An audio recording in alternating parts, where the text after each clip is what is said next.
Good afternoon, everyone. How's it going? Yes, got to add myself to the stream. I'm trying to get another streaming platform going. Having troubles. It's called Assist. Looks like it's cool. You can like sync up with the actual game time and everything, so there's no delay. It's meant for calling games. Anyways, I don't know if that's working or not. It doesn't look like it. Something to fix for another day. So, I mean, screw it. Screw Assist for now. We'll figure it out one of these days.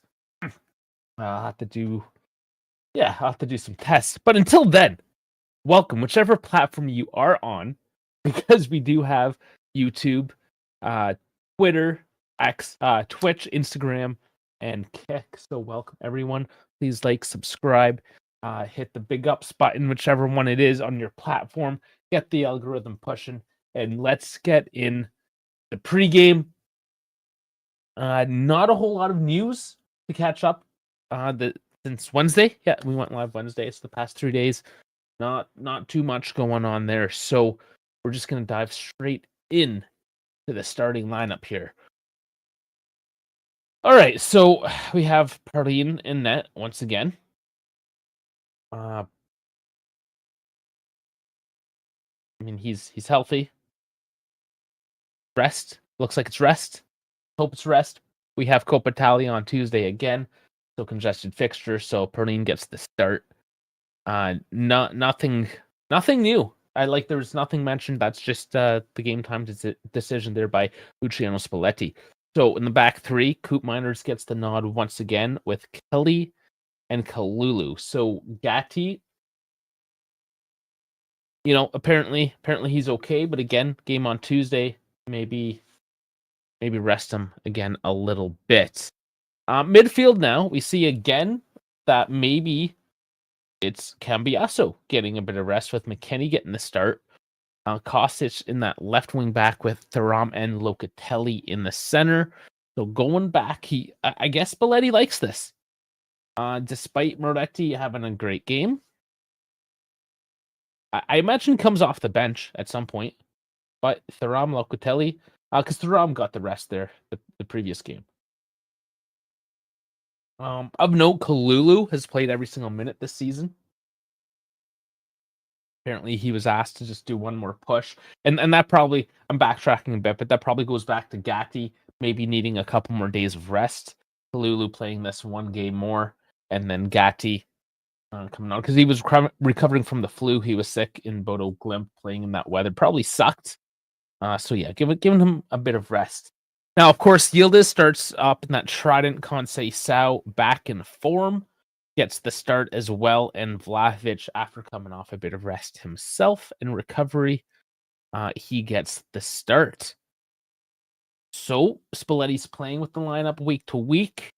We're starting to see kind of who his favorites are, and he's playing who deserves it. Let's be honest, he is playing who deserves it.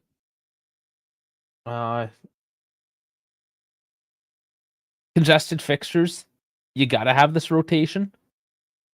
So we have to keep this in mind. This isn't one of those situations like, oh, why isn't this guy start? Oh, because you'll hear that sometimes from the fans, right? Oh, why he should have started. I mean, you play again in a couple days. That's probably why in this case, right? We got to make those assumptions, I suppose, without any clear indication coming from the press conference or the news. I mean, Spalletti has said it's game time, or it was said by the players that like sometimes you don't know until just before game time. That's the way she goes. Let's look at the starting lineup, anyways, for Cagliari. Caprile in net, and then you have Luperto, Zappa, and Leteta in the back three, and mid five of Aubert, Fornuncio, Viola, Dopo, and Palestra, and strike partnership Borelli and Esposito. So just good old fashioned 3-5-2 Cagliari. No easy games, right? No easy games. Currently, we're sitting behind Como and Bologna in the standings, sitting in 7th. Cagliari at 14. There is a clear drop off here. Our seventh at 20 points and Cagliari at 11 and 14th. It dips off. It starts to dip off here in the standings, as you can see, as you get into that mid-table and lower. So that is to say, yes, are we favorites to win this one?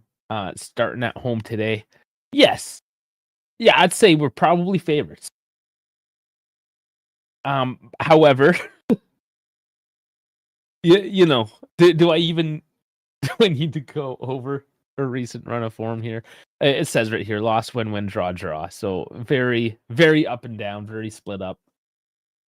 Spalletti is still recovering some players, still sort of figuring out his system there with Juve. Should it be a win today? If I can better be, it better be. I really hope so. It should be.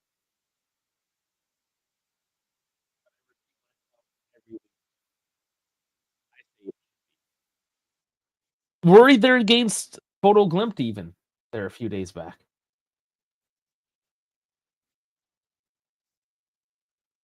Big thing though.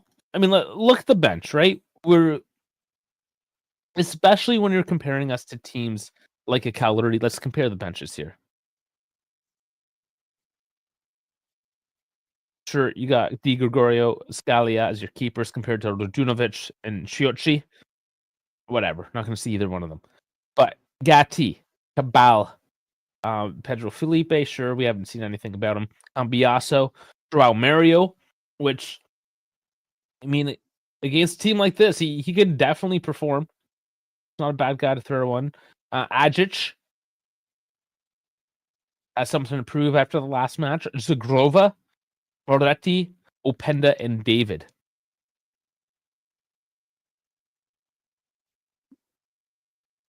Antonio Rodriguez, Pintus, DePardo, Gaetano, Plati, Felice, Vuoti, Idrisi, Pavoletti, Kilchoy, and Levumbo. I had this kid on my team in the last FC, and he did really good. But that doesn't ever mean anything. Another Turk. Turk's definitely producing some talent, though, so we'll see. Levumbo as well, pretty decent striker. He likes to score on us. But you can see the depth difference, the lineup difference, right? It really is no comparison. We should have this one. Especially with the attacking options we can throw on. Sure, defensively, you don't have much. Midfield, you have Moretti and Ajic.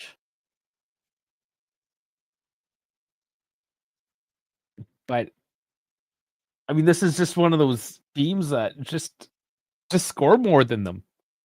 They're not really that great. Yeah, they're going to sit deep. This is where we see. Do they have the creativity? They're going to sit deep. Can Locatelli open something up? Or are you going to have to wait for Moretti to come on in the second half? I think that's really what this is going to be about. Is can Juve break the low block with Thuram and Locatelli? Or is this going to be a nerve-wracking game until Spalletti finally puts Moretti on and Moretti just gets 18 out of 19 passes in 20 minutes? And gets the game-winning assist, something like that. You know what I'm saying? I have a feeling that's kind of what this will be. All right. Find just different camera angles here. What works best? Doesn't matter. Let's get rid of this for now.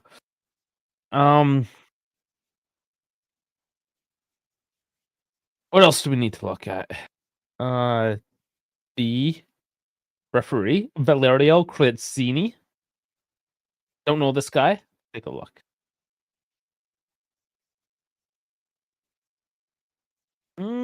Yeah, I recognize his face. I'll see.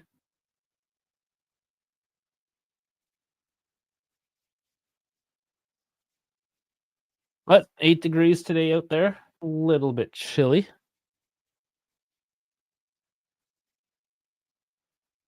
I mean, this should be a good old clean match. I'm going 2-1 Juve. We're still leaky. We're going to concede goals.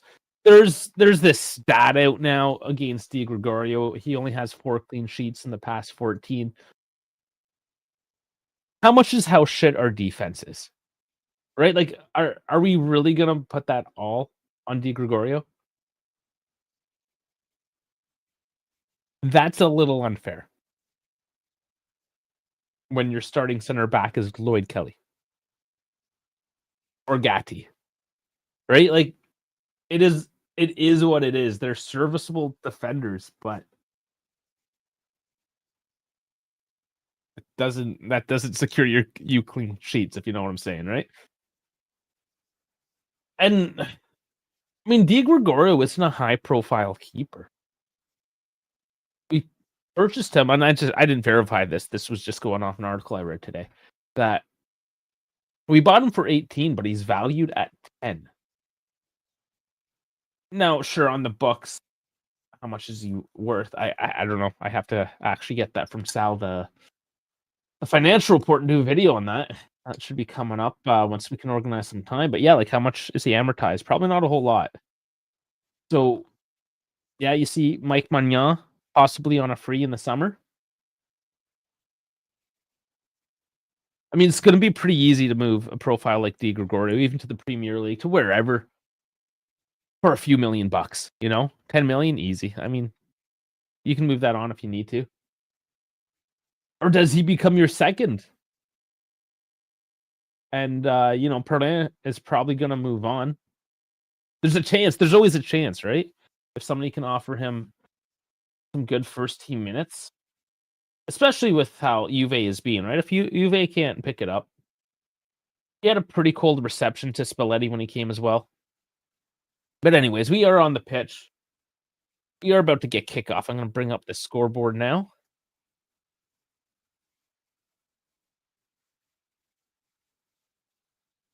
And there is kickoff. We'll sync up at the 15-second mark.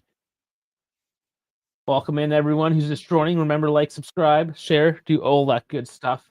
It is Juve early on, trying to take a look.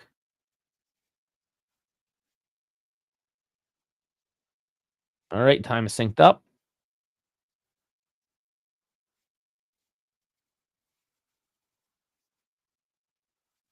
And there's a tackle in the box early. Oh man, this is not how we necessarily want to start this. It's Palestra. Okay, no. I see now.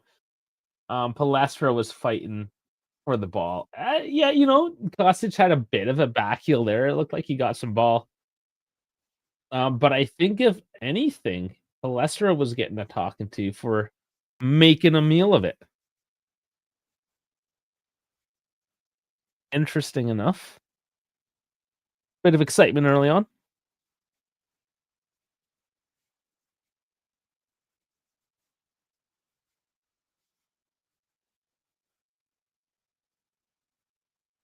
Just an update, German Dave. He did get to join us on Wednesday, but he's got a couple more weeks of just a busy season before things slow down for the holidays.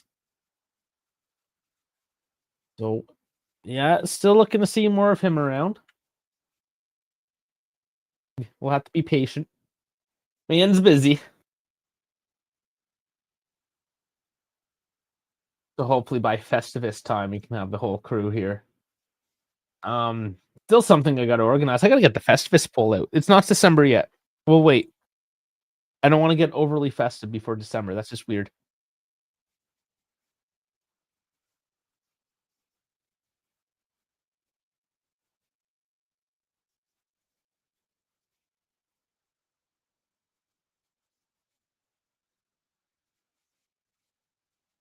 Don't see Calories blue kit here too often either. Not horrible looking.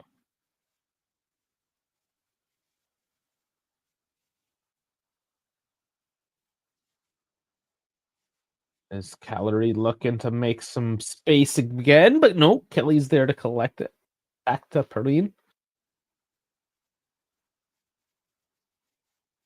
See if anyone really wants to take charge here. That through pass wasn't very through.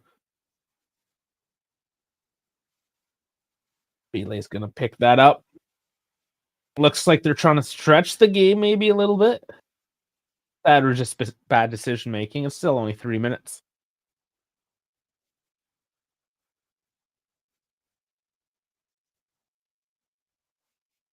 Relay kicks it short.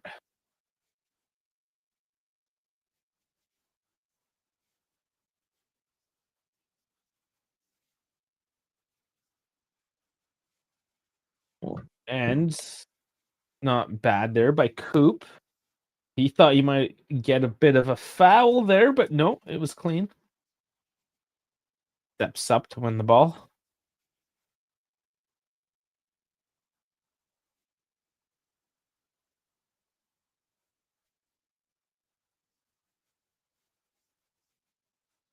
Nice to Thuram. Oh, he gets past the first tackle, has to step over it, but that slows him down and stripped off. Literally turning it over though.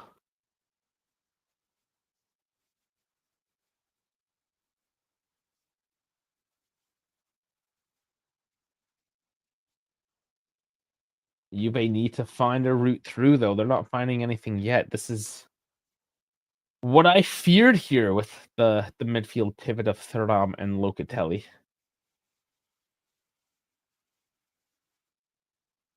Move it around to the right now though. Look for a little space. There isn't really much of it. Again, as suspected, Cagliari is sitting deep, parking a bus. Lulu's gonna dump it forward. I mean, that's the tactic, right? When you can't find the ground route, you're gonna look aerially, low percentage, and of course, delivery not so great. Back to Caprile.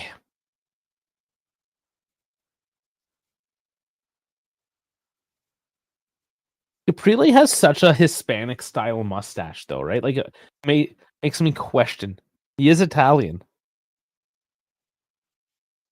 but he's got that almost a pencil mustache. It's yeah, throws me off a little bit. I guess Italians can have that style too.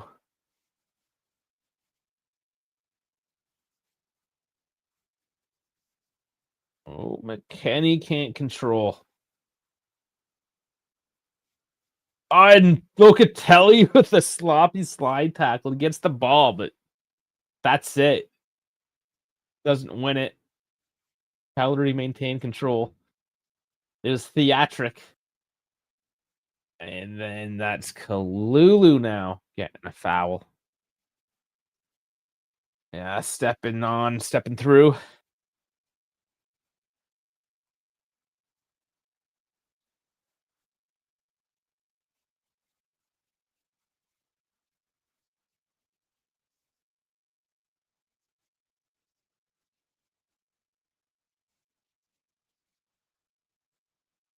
Yeah, it's I suppose kind of what I expected so far, but there's a giveaway. Chico, he is going to take a shot after waiting too long, goes into wall. Yield is now, can't find a route through.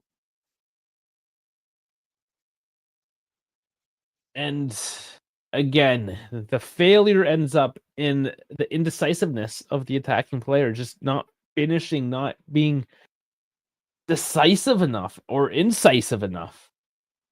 Second guessing. And that gives and you just need that split second for the defender to get into the way. And your chance is gone.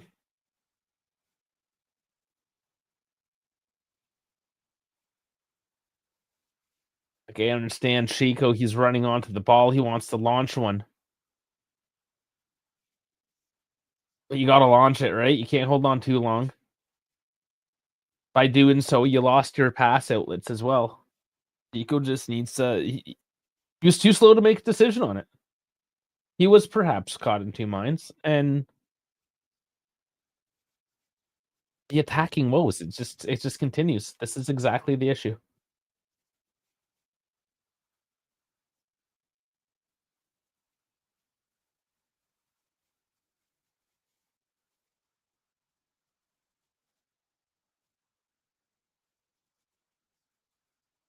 It is Juve, though, not finding an outlet. As Dusan misses Kostic completely. Turns it over at a throw. The Serbians probably yelling in Serbian to each other. Kostic wasn't happy with the pass. It really wasn't close. Oh, Chico over to Vlahovic. Does he control? He can't bring it down. It's booted down the pitch.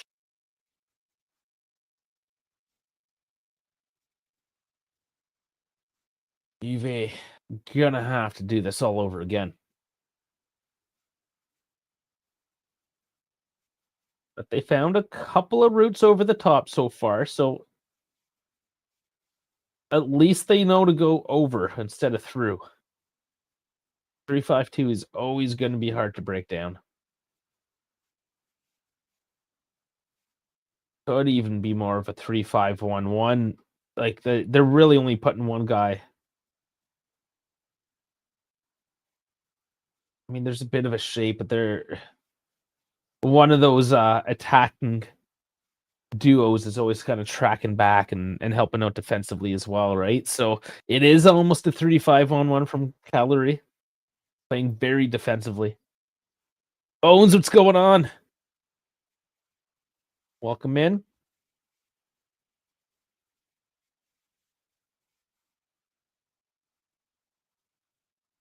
Relay taking it short again, and they have to rush the play downfield, Cagliari, and is that a foul? Yeah, they're calling it back anyways. Yeah, cost. Oh, man. It was just a little shove. Lestra, weak little boy. Is only 20, you can kind of tell.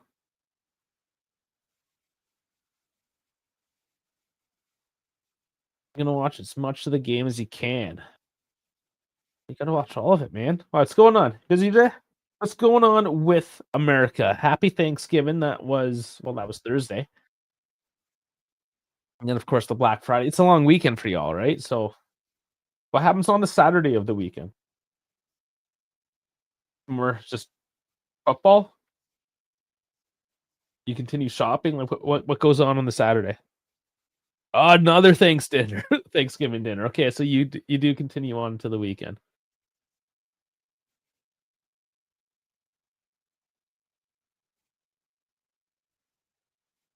Lots of eating going on in America right now. Well, Yildiz gets it for to Thuram. I mean, decent attempt to dump it into play, but cleared off.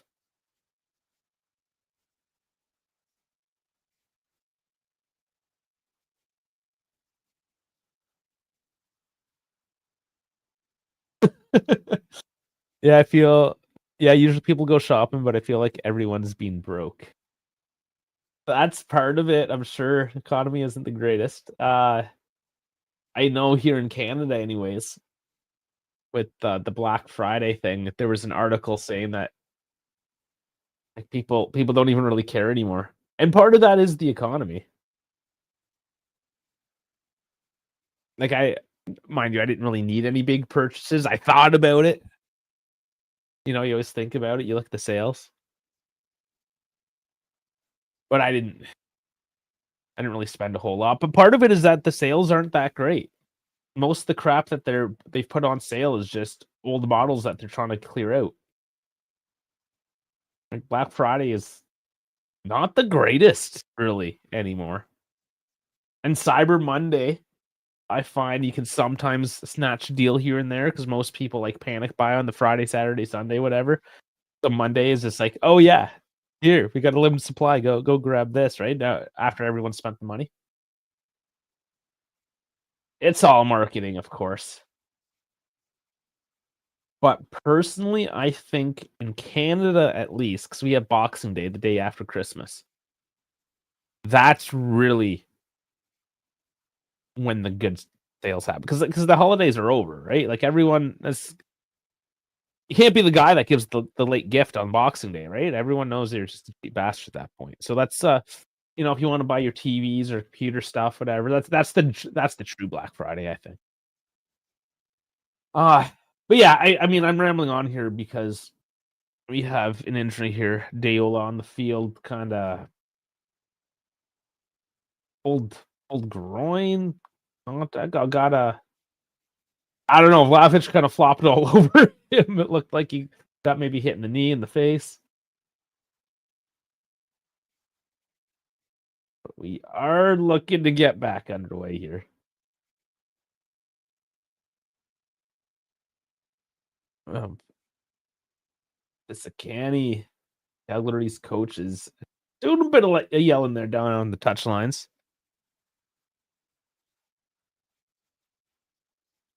Deola's still off. Cagliari temporarily shorthanded here. Time to kind of strike, take advantage of this. The UVA are putting the pressure down low.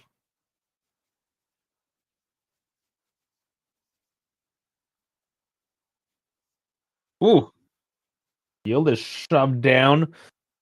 Gonna be a free kick. Reasonable position.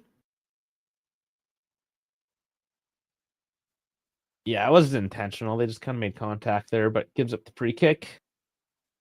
And Yildiz, Vlahovic, Kostic, Locatelli. Locatelli's there. I think Yildiz is taking it.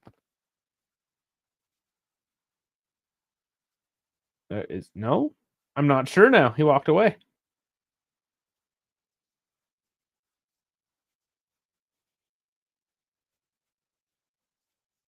So Dal, there's two streams. Um,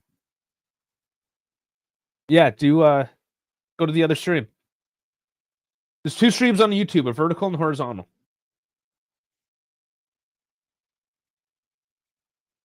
Take your pick, man. The way you can tell, I'm gonna try to make it more obvious, but at the end of the title, there's a little like cell phone emoji, and that's the vertical one. Down this whole time. I hope people know. I did mention it a couple times, but I hope people are getting freaked out by the change in orientation.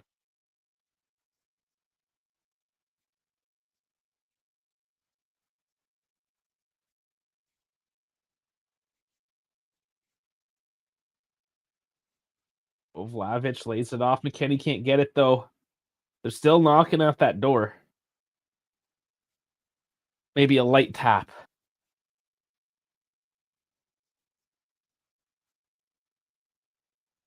If they keep on going forward, eventually something should go in.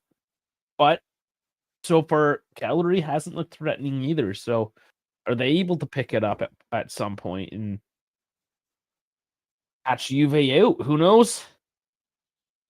That's going to be the biggest test in a game like this. Is are they able to stay concentrated, keep the focus in?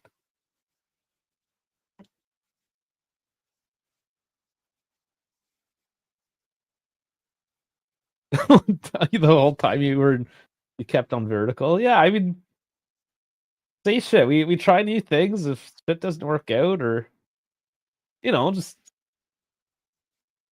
you're not shy. You let us know.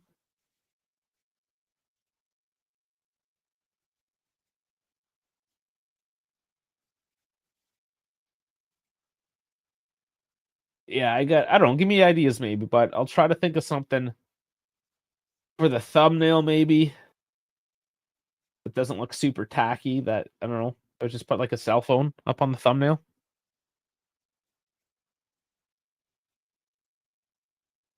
You like the balance of the team. Yeah, the balance is decent. It's this final ball, really, at the moment. And the fact that the team itself is nothing special. I mean, you can balance two piles of shit equally, right? So that's to say, only so much balance.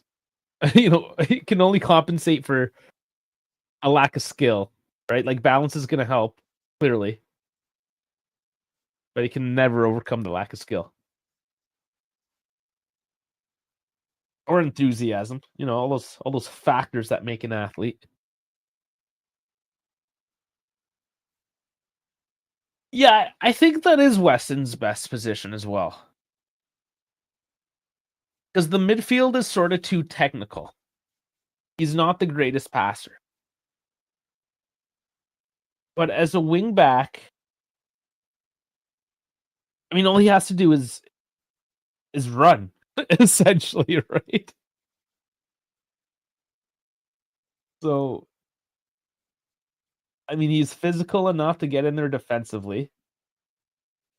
He's got a decent amount of offensive ability to maybe do something there. But he's a workhorse and he's got high stamina and he can just run that wing. Just keep on running. You're not necessarily gonna create much out of that, but you'll have one annoying ass motherfucker just in your face for 90 minutes. So, I mean, it kinda is what it is, right? We're working with what we have. Yes, ideally, you put Cambiaso in, but he's probably being rested for Tuesday's Copa match.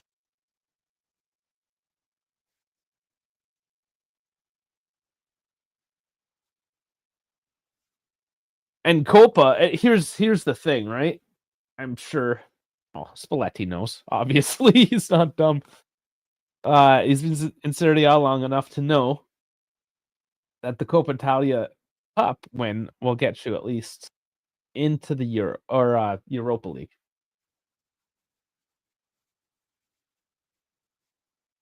So a Europa League finish this year, if it's even if it's just through a cup win, is not the most disastrous thing in the world.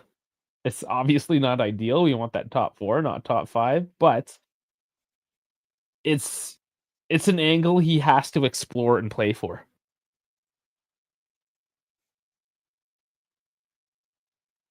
So the fact that he's taking the Copa seriously is a result of the situation that we're in at the moment, because 'cause we're sitting in 7th at the moment, right? You just turned in, did I miss anything? No. No, you didn't.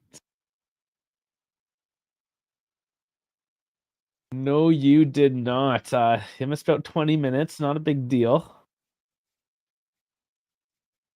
Did Fleur intro, like, put his face in Kalulu's ass and then complain about it?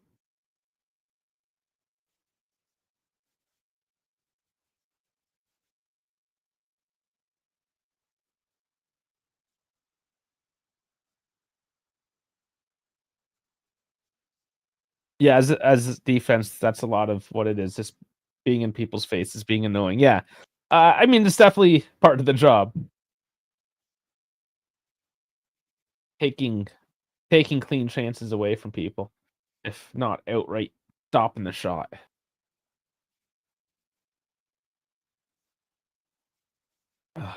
Calgary now trying to take a look, and Juve doing well, they're sitting deep on defense, they haven't had to really track back and get into that defensive position very much in the first 20 minutes here. But good to see that when required, there's that defensive solidity. For strategic formations going on, you know what I'm saying? Something's going on there. You wanna go 4-2-3-1. Once Bremer, Cabal are healthy, I think that's when we see the four-man backline. Till then, I think we're gonna work with something like what we're seeing now.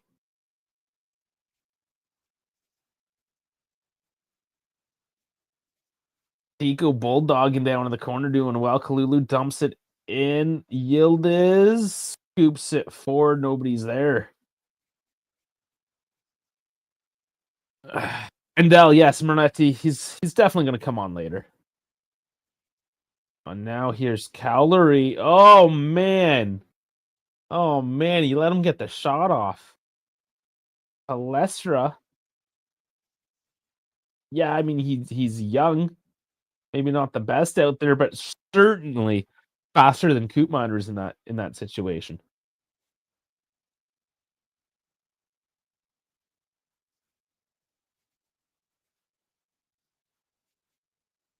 Oh, they're looking. No, that's not a handball. That would be rough looking on Yildiz cross there. Leperto. It was like the back of his arm, his back. Yeah, never a handball. But it's a corner now coming up. Some more defending for Juve to do here. This is not their best thing, defending corners. But that was not a great kick. Still back in play though. Conceição's taken down. Foul turn that ball over.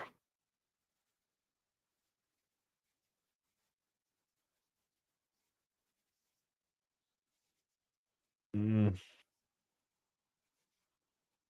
just got his feet taken out of him. That's fine. Nothing major there. Relatively clean game, I guess. It hasn't been chippy. Sometimes these Cagliari teams can be chippy.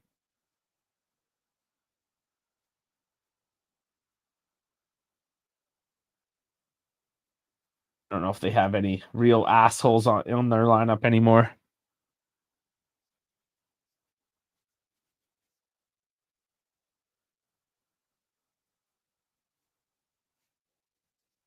But I imagine Cagliari playing away. Oh, they'll be happy if this game ends 0-0. An earlier Saturday game, catch their flight, spend Sunday with the family.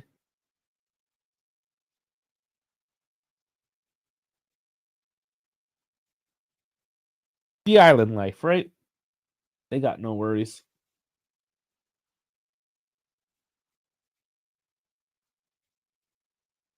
Lavich can't do enough there. It's Cagliari coming up the field the other way. Very, very slowly and disjointedly as what's going on, dude? Oh, and they keep on going forward and put it in the back of the net. Oh my fuck. Was that Coop Miners that lost his dude again?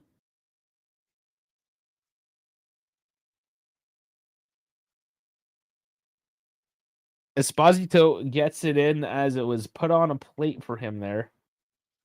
Perrine just left to dry as his defense just fucks off completely. Looks like Juve were on island time on that one.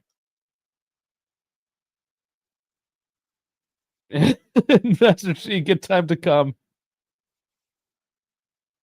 All right. Was that Coop trying to control the ball initially? I can't fucking see this goddamn camera is so bad. Oh, it's Kostic. Kostic lost his man. Yeah, that left side is just so fucking slow.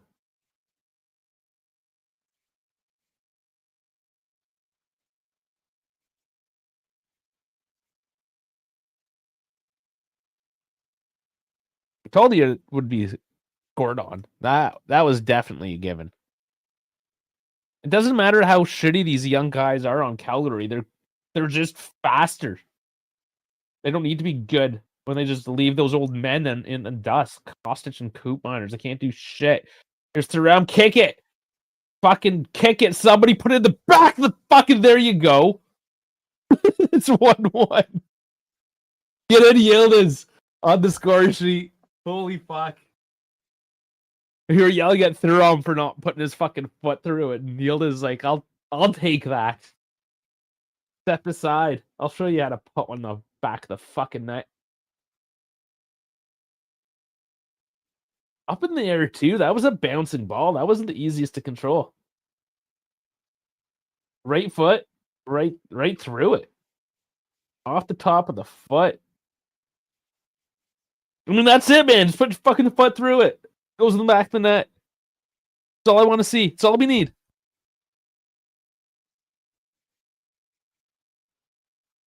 He just took a piss.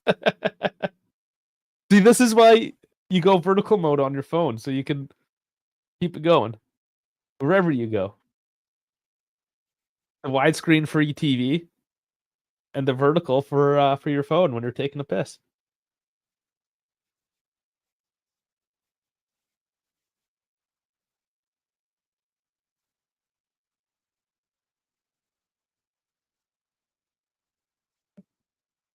Over the top, Vlahovic. He puts his foot through it. Carried. Gabriel gets enough to maintain the control of that one and defuses the attack. Kind of a hard shot from that angle. For Vlahovic, he was more trying to pick the corner. And now he is in pain. Is it his abductor again because he took a fucking shot? Oh my lord. He's calling for the change. My lord. If he's not 100%, you got two other fucking strikers, man. Why are you starting him?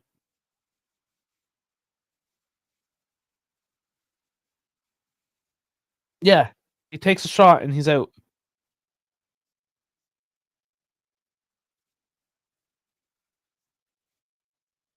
Oh, motherfucker. All right, well, which one do we get?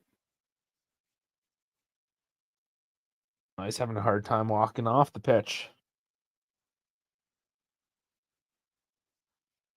Well, let's hope one of those goals on Tuesday there for Openda or David lit them the fuck up. And we got some proper strikers off the bench.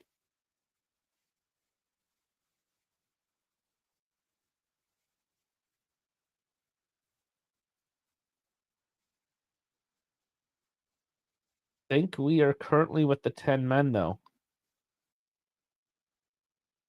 We are. So, a bit of defending to do until we can make an official substitution. And Palestra, cut out this time by Kostic as he slides in there.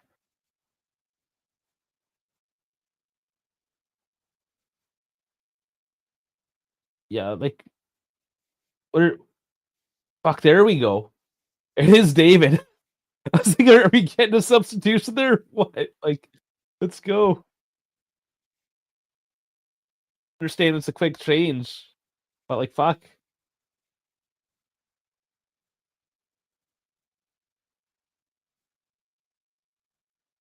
Oh, you missed it. Dusan took a shot and hurt. I'm assuming it's his abductor.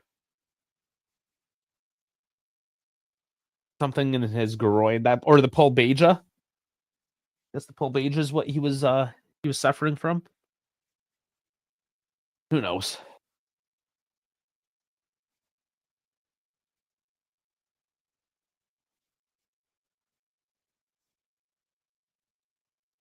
Those oak leaves in their uniform, Cagliari, like the pattern, looks kind of cool.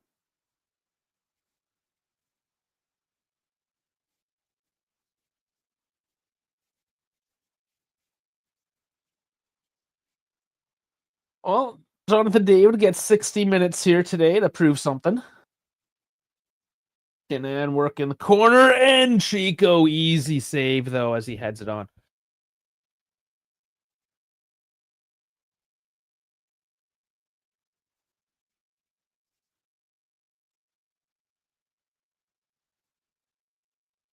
So here's the thing: we own David, and Openda is on loan. So on one angle, you kind of favor David, and David is more of a primary striker than Openda is as well. So that's a factor. Form, however, is probably pretty similar.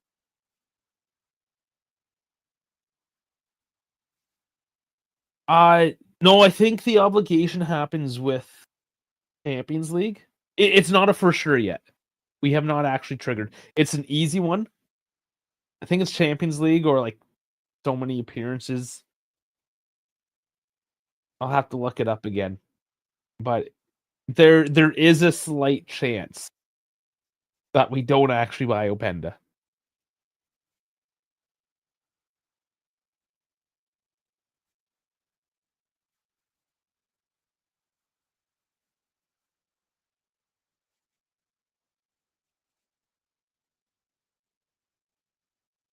Free kick coming Cagliari's way.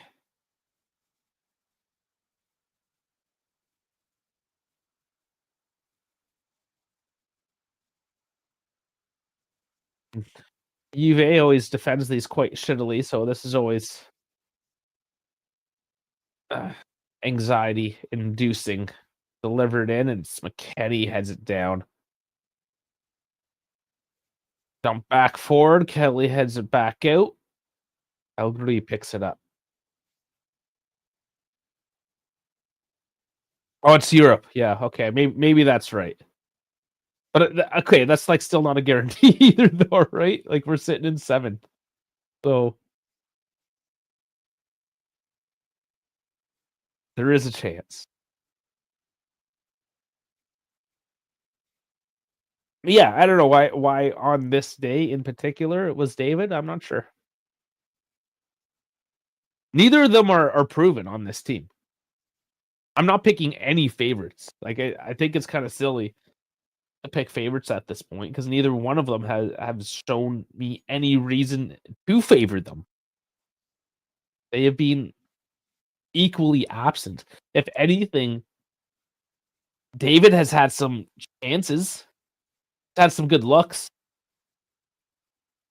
but outside of his last year's performance, he has always kind of fumbled those chances. He's very Doosan like in his finishing, right? Like all or nothing kind of idea. But he has had the looks. He's had the positioning.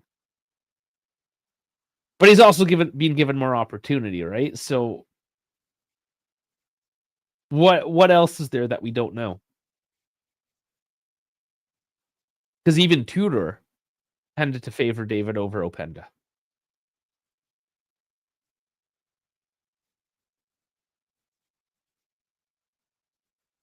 Yes, Bones, we should have kept Keen. You were one of the few that were yelling with us back in the day when he was still playing with us.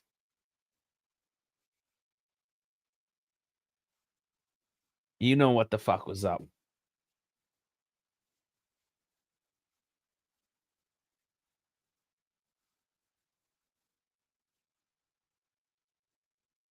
Uh, already, they were moving it around decently. Bogging down in the midfield. And the flow of the game, 35 minutes in, a little bit choppy at the moment. Bones has the receipts. Sure you do. Well, it's all on YouTube anyways, if you want to take the time and actually go back. Rub the database.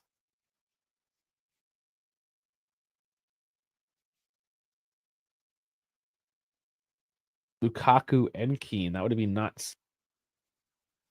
Yeah, and I know it was mentioned what Max had a decent trajectory. He did a few pieces. He had some young guys coming up through the system that we've since gotten rid of.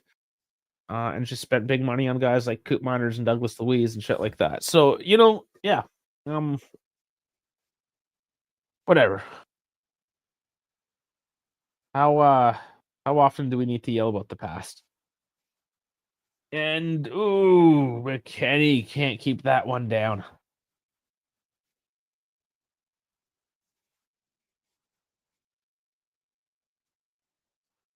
It's just a big dick problem.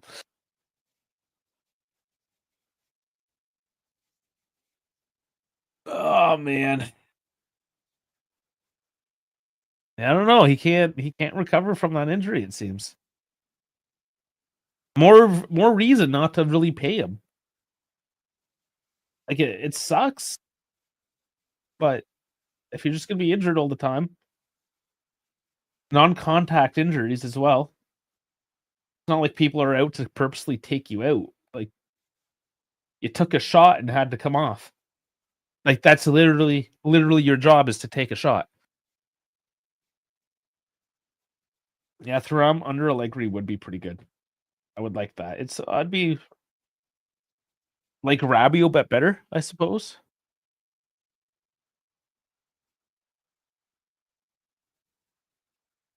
Rabiot having an interview this past week as well, mentioning the time, well, under Max now, of course, but even at Juve.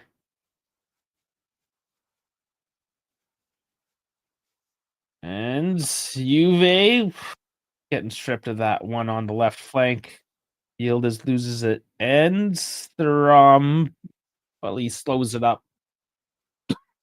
Excuse me, throwing.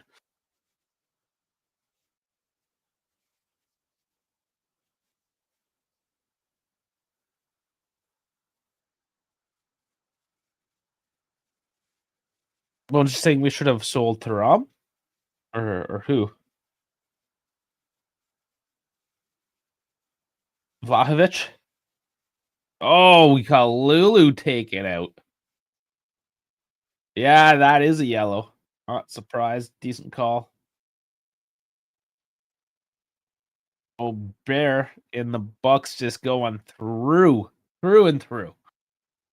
That was pretty obvious. Yeah, I didn't get any of the ball.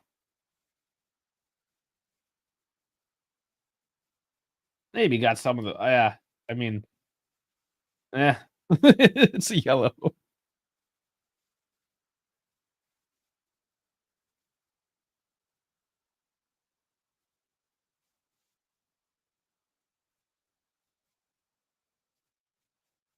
Free kick, just laid off for Loca. Who? Oh, I think it took a nick. Went straight to the keeper. Shape of it was all weird.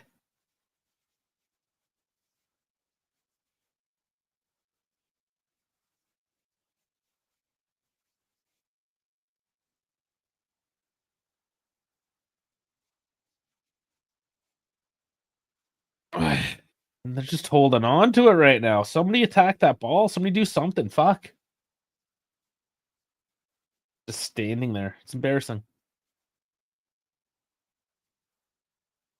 McKenny gets that one back though. Realm looking for a pass to the right to Chico now. Scoops it in and again just onto the keep. Not anywhere close to the targets. Passing is not great into the box tonight.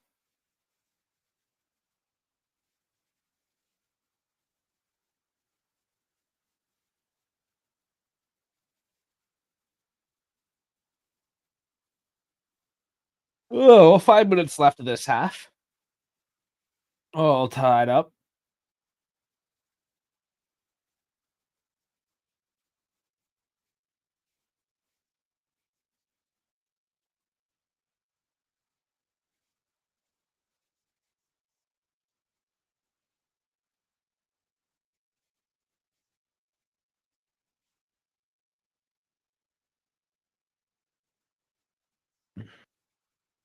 Back and forth here, the 50-50s. Fuck around passing. Let's just keep on booting it around.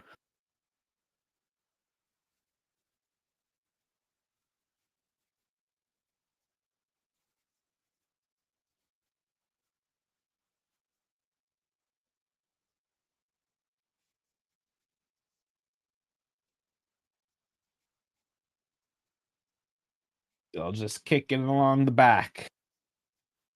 Ellie, though, looking forward. Can't find Kenny. And Fuller and Show. Nothing there either. It's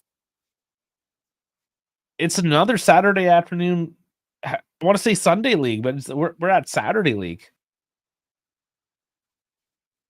Not a whole lot different than last Saturday. Same time, same place. Well, not the same place. It was in Florence, but you know what I'm saying. Just kind of sitting here. It should be like a lazy Sunday, but it's Saturday afternoon. It's weird. God, David could not find an outlet, holds on to it, but gets it stripped.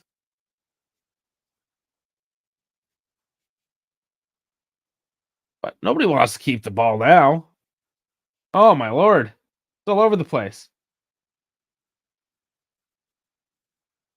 Juve come away with it this time. Couple minutes left to try to take it to them going into the second half, but let's see if there's any spark here. Max trying to make a run. No, nobody sees him. Chico working the right. Oh, loses his man, steps in, but it's bounced away on a block. Try again. Lulu hauled down again. Logan's another one we should have sold. Or I mean, in hindsight, maybe not have even needed to purchase in the first place. But it's the swallow things back then. And Juve did Juve things. So it is what it is.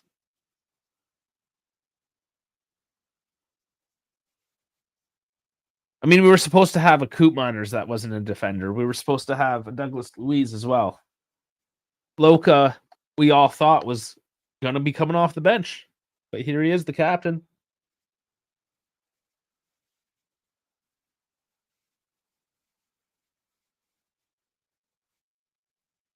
Oh, not on target at all.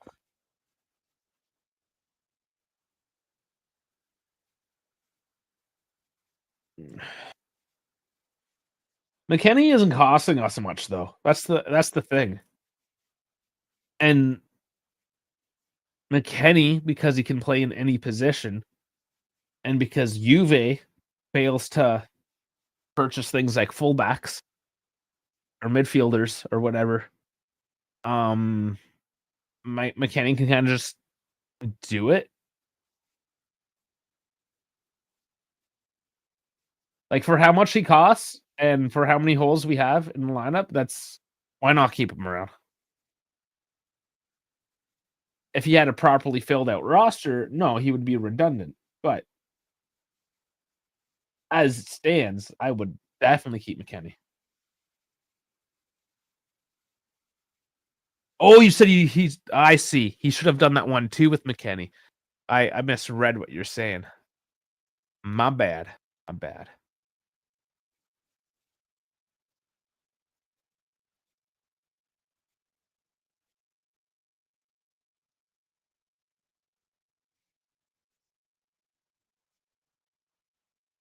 You know, the shitty thing with oh,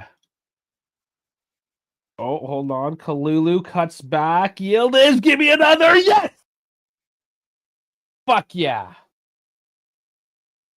2-1. And the shitty thing about Instagram I was gonna say is that it only streams for an hour, and as I'm trying to restart the stream, well, fuck Instagram. The people there don't get to hear the celebrations. Yildiz making it 2-1. Just into extra time now. 45 and a half minutes. Putting Juve in ahead. Thank you very fucking much.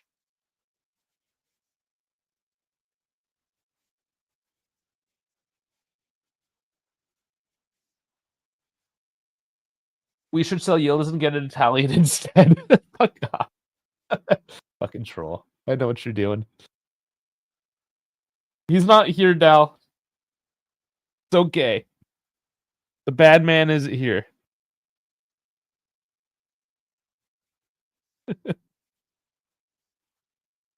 Oh man. Twice tonight though, Yildiz is just killing it. He's killing it. I haven't even updated the score. Holy fuck. Well, it didn't. I did. I did at 1-1. It just didn't show. All right, 2-1 Juve. Added time is essentially over, but they're gonna, of course, put a few more seconds on the end of this. Maybe a full minute.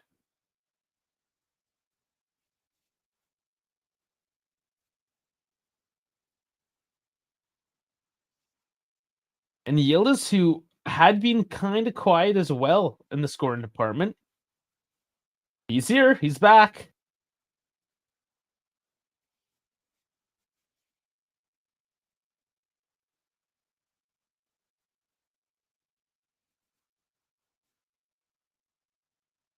You want to yield his hat trick? It's certainly on the Bucks tonight. Here he comes again. Oh, he's tripped up. No foul.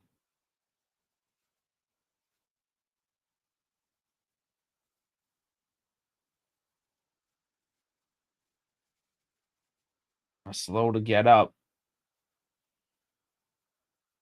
Hopefully he's okay. That's the end of the half. Gonna have some time to shake it off and see if he comes back, but Or was those an acorn tree? What pattern is on their jersey? So, how do we feel? It is 2-1. That was my prediction for the final score, which would make for a very boring second half if I am correct in that assessment.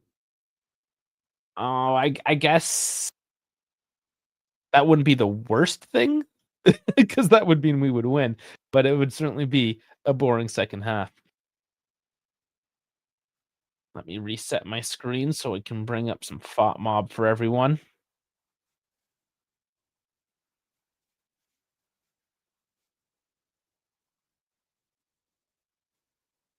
All right, here we go. And for everyone joining us for the halftime, please do like, subscribe, or whatever it is that you have to do on your Instagram, Twitter, Twitch, Kick, whatever it is you got to do. Make it happen. Okay, let us look. I want to move these comments. Thing doesn't let me move where the comments is. It should go to the fucking left. I don't like it. Don't like it. That's all I can do. Is what it is. I'm just gonna get rid of them for now because they blocked the screen. All right, enough waffling on. Kearney with the 5.8, letting that one goal in wasn't his fault really. But hasn't had to do a whole lot ever since. So really, Coop with the 6.9 because he's slow as fuck. Kelly a 6.8.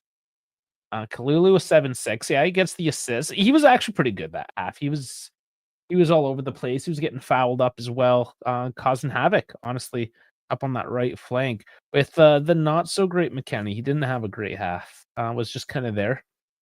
Locatelli a 7, Thuram 6.9, Kostic a 5.2. Yeah, because he done fucked up, son. You couldn't contain the 20-year-old. Yield is at an 8.7 with 2 goals. Onse Soud a 7.2. A couple of decent dribbles. Vlahovic 6.4. He's out. Jonathan David with a what the I didn't even fuck FOTMob. You can't just change the screen on me, man. All right. Jonathan David only had a 5.9, playing 31 minutes so far. So I mean, fairly accurate, I suppose, right? We see who's actually shown up today. And it's just a few of them. Yildiz, Chico, Kalulu, and Locatelli's been around. Sure. Not the greatest half, though, honestly, overall. They're not really taking the game to them. They don't have Yildiz is the only one that has shown that finish. And he's just at like a fuck you stage. I don't care. I'm gonna put my foot through it. And that's it. And that's what we need. But he's the only one doing it.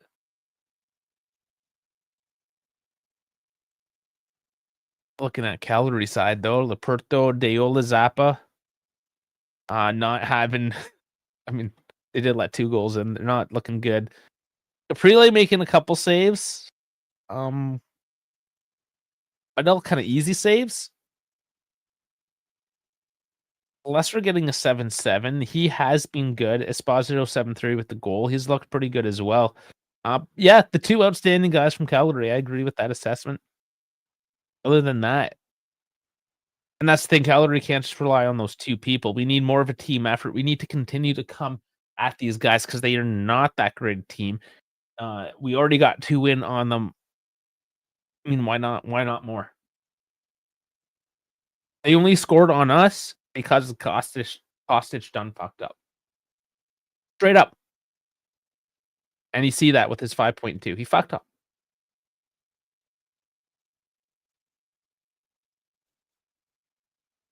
Kostic and McKennie as wingbacks have been painful to watch today. Good move for the second goal.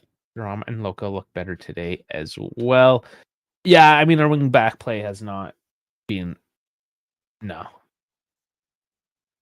I wouldn't even mind seeing João Mario today. Fuck it, man. Give him some time.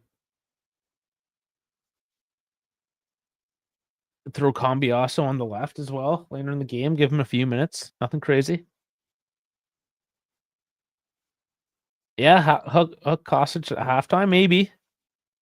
It's going to be down to how much minute management Spalletti wants going into Tuesday, how fresh he wants his guys. Especially being up 2-1 at this point. If we were behind, that might be a different story, but I don't know if we're going to see it right at the half. But certainly at around the 60-minute mark, I think Kostic does have to come off.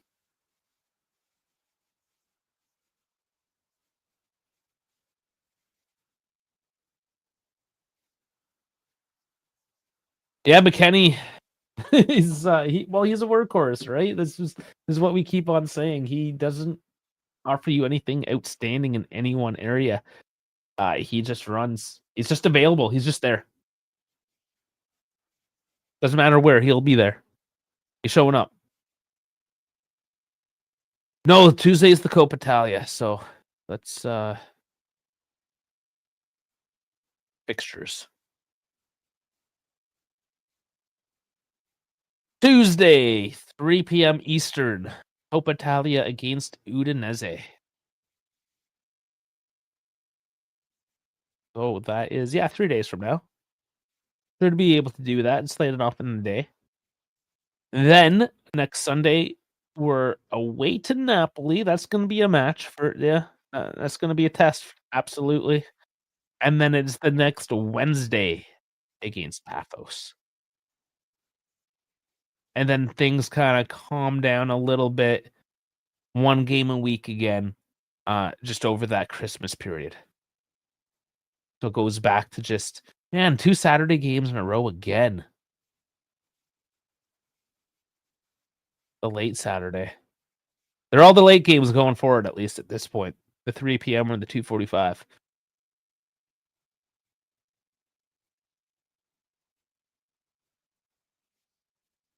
So, I mean, stay tuned for the Tuesday one, since we're talking about it. I should be able to do that.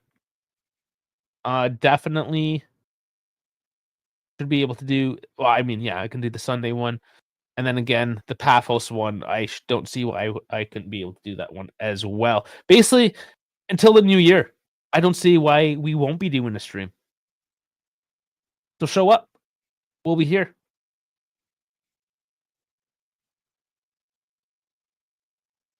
So Poop Miner's officially a left center back. I mean, I guess so, right?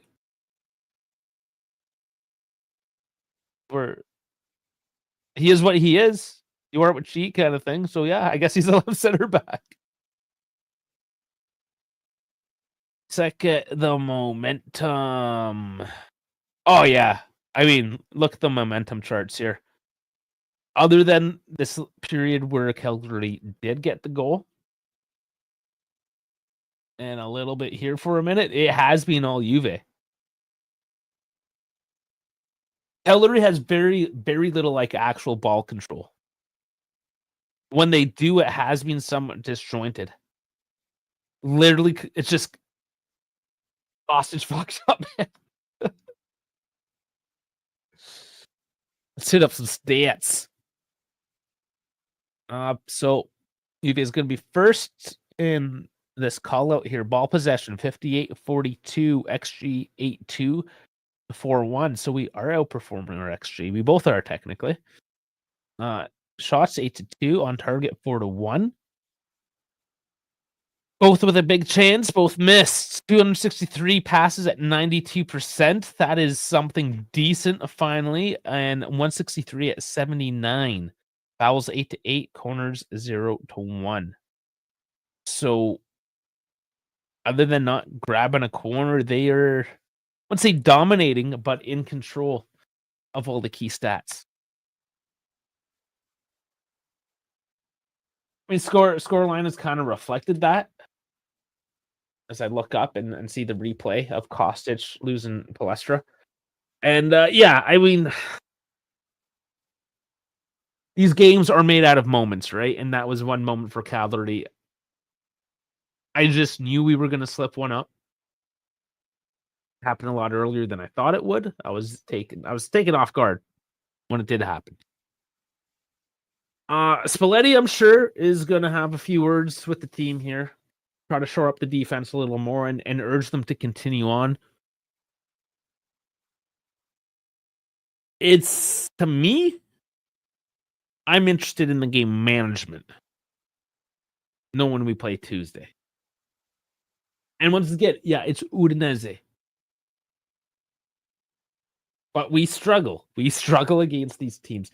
The one redeeming thing here, when we're talking about Coppa Italia in these earlier stages, when you look at a team like Udinese, is that they too only have a couple days rest. They played the earlier game today. They beat Parma away. I mean, Parma did get a red card in the 64th minute there. So Zaniolo getting the goal and Davis with the penalty off the red card. So, I mean, they had a good weekend. But their squad depth isn't that of the bigger teams. They're not used to playing the midweek game necessarily either because they don't play in Europe. They don't typically go deep in the Coppa Italia. They're not playing tons of those midweek games. Yeah, they do happen sometimes in the league as well. That's one of those little factors that would play into Juve's hands, is that they are able to rotate and keep things going. We'll see if that plays. That's a thing on Tuesday, but a little bit of foresight on that. Otherwise, we've kind of gone through it all, haven't we?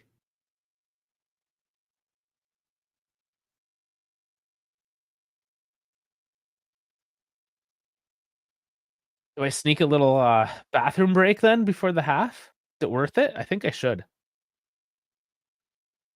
Oh, yeah, there's Cambiasso. Yeah, I think we will see Cambiasso. Pedro Felipe, probably won't see him. Lineup. Yeah, let's go to the lineup. Okay, I will take a quick one. And I'll be back in a minute or so.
Hey, let's mess with Dave since he's in the bathroom here.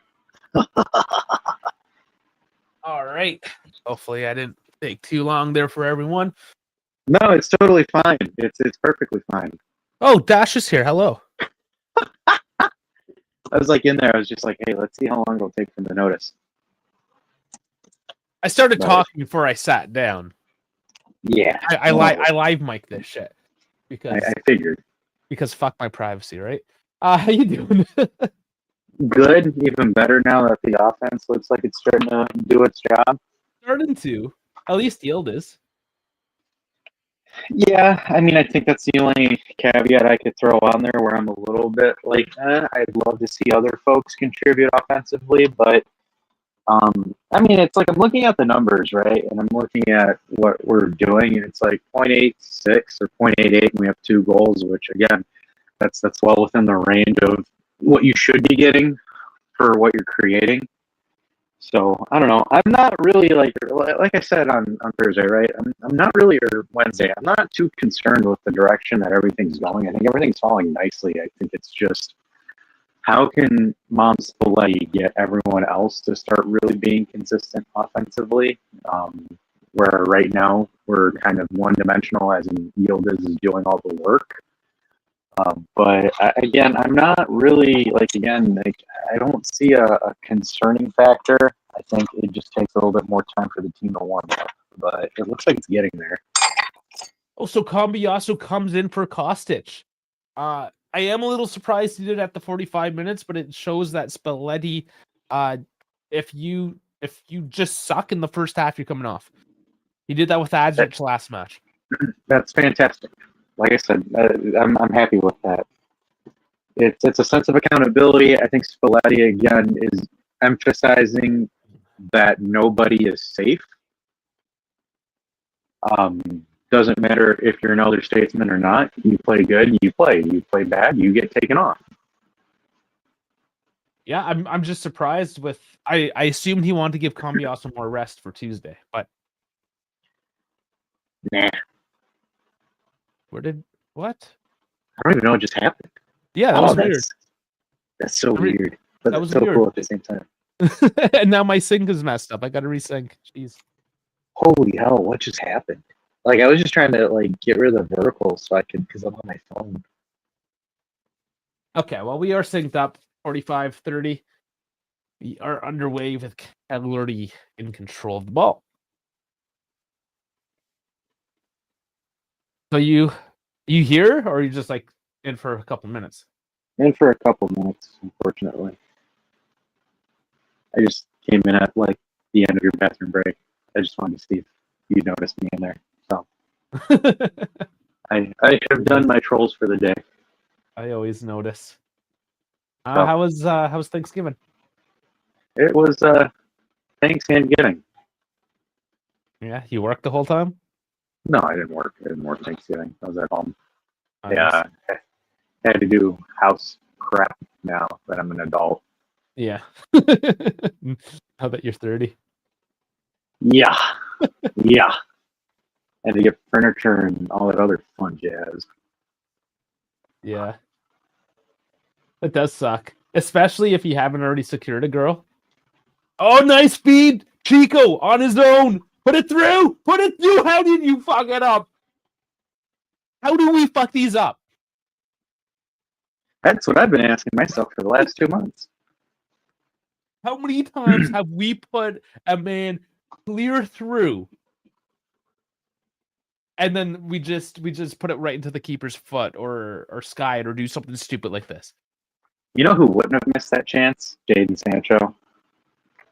Oh, don't troll. I'm just saying. They spent $45 million on this kid and he can't do that. You know who probably would have in that situation? If he didn't use... Well, him too. I would have said Vlahovic if he just waited to use his one strike per match. Yeah.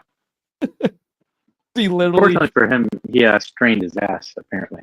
Well, he did it by taking a shot. That's what I'm saying. He took a single shot this match and injured himself. Yeah. Strained his butthole. Is that what the report said? Was his ass? No, I just made it up. I think it's his pulbeja. Got to be an old injury. An abductor, yeah. Something like that. Yeah. You got to stay away from hookers, man. That's not good for you. Oh, too heavy of a touch there, but silly foul, giving the ball away. And they are, I mean, I didn't really notice this whole time, but the orange ball, once again, Serie A is using the orange ball just because it's late November. I personally am a fan of it. I'm weird, but I think it's fun. Well, I don't mind a bright ball even in good conditions, right? Maybe that's because I'm blind, but the whole purpose of this ball is to use it in poor conditions.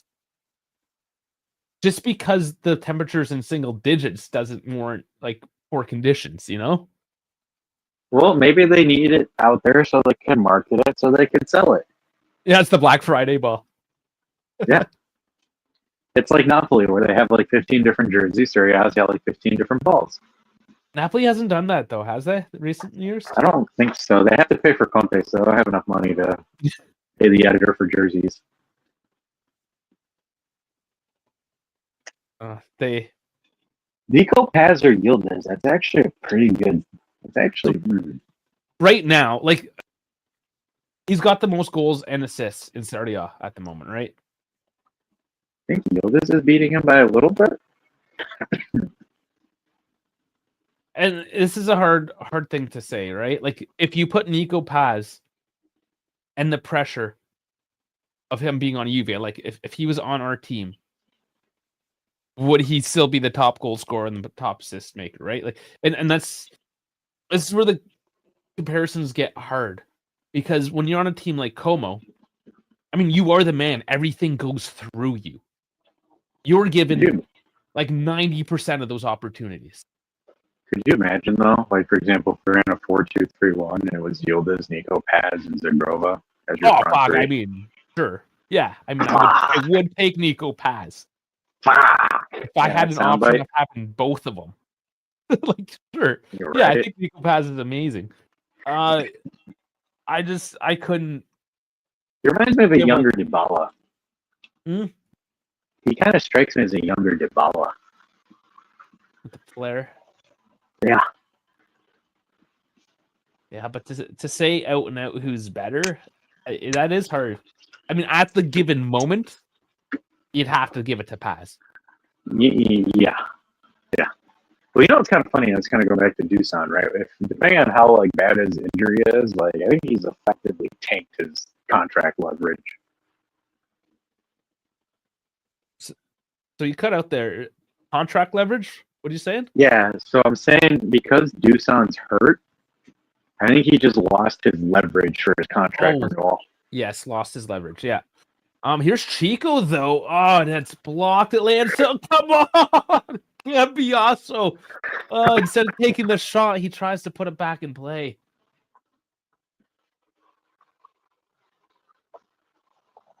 Yeah. I'm telling you, the offensive opportunities are there. It's just these guys don't know how to finish.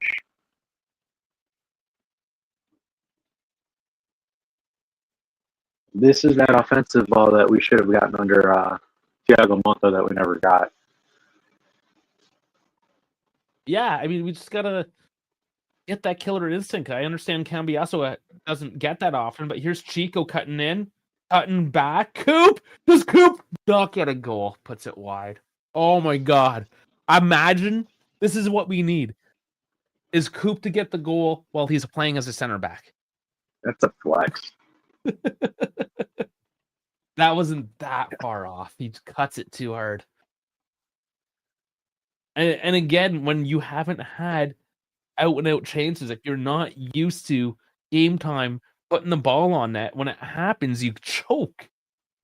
So you would only expect, as these guys continue to rack up these chances, that it finally clicks and these things start going in. Yeah, but when is it going to be at the point where it's just like this whole team just does that now? And if it does, like, watch the fuck out. They can. That's the one, yeah. Because that's the one thing I'm finding a little bit frustrating is that, like, for example, I think schematically, I think Spalletti's done a fantastic job. Like, I'm sorry if you're sitting there on Twitter on X and you're complaining about Spalletti's schematics, like either A, touch grass, or B, stop jerking off Jurgen Klopp or Pep Guardiola and look what's in front of you. Like, I'm keeping it honest, man. Like, for example, again, we're gonna rise over 1.5 expected goals this game again, and I'm not concerned about this team being offensively capable or being in a position offensively to create. The only issue is putting the ball in the back of the net. Because, like, for example, if we get by games where we're conceding 1 or 2, but we're showing the potence of scoring, 3 or 4 a game consistently, I'm fine, right? Because, like, I know my defense is ass. So to compensate for it, I'm banking on my offense being decent, right? Where, like, the Max season, we had no offense, and it was heavily, influenced by the back line. So, like, yeah, that's why I was a little bit more critical that year, because it's like we only have half chances and we got to convert those. We're like, here we're getting 4 to 5 to 6 chances and we're struggling to convert those. Where it's like, I think with this, there's going to be a plethora of opportunities where the team will be able to kind of get into it and score them. Whereas, like, back then, it was like, dude, you would only have 1 or 2 good chances a game based off of what's in front of you, so you have to put those in. Where, like, right now, I'm kind of like a little bit in the middle of it, but I don't know how long this is going to last of us being able to create like this. But we'll see how it does. But again, I'm really fine with how Spalletti's doing it, and I think again, Spalletti holding these guys accountable is great too. And um, you can also tell from the effort that Spalletti's putting in that Spalletti wants to be here. It's not that he doesn't. Yeah, I mean, he does claim to be a Eventino.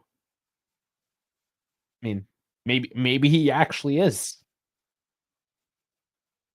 I mean, that's another strike against putting Monta in as a Interisti. I know it shouldn't matter, but I think it does to a point in terms of hunger, like the emotional hunger to want to achieve something. You know, if you and the girl have history.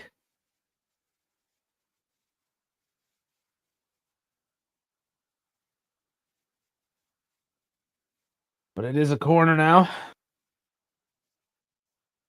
Esposito gonna take it. And that's something I'm looking for as well, is just defending these corners, these set pieces a lot better than we have been. That one's cleared off. Sorry about that, Dave. I had to mute for a minute. No worries.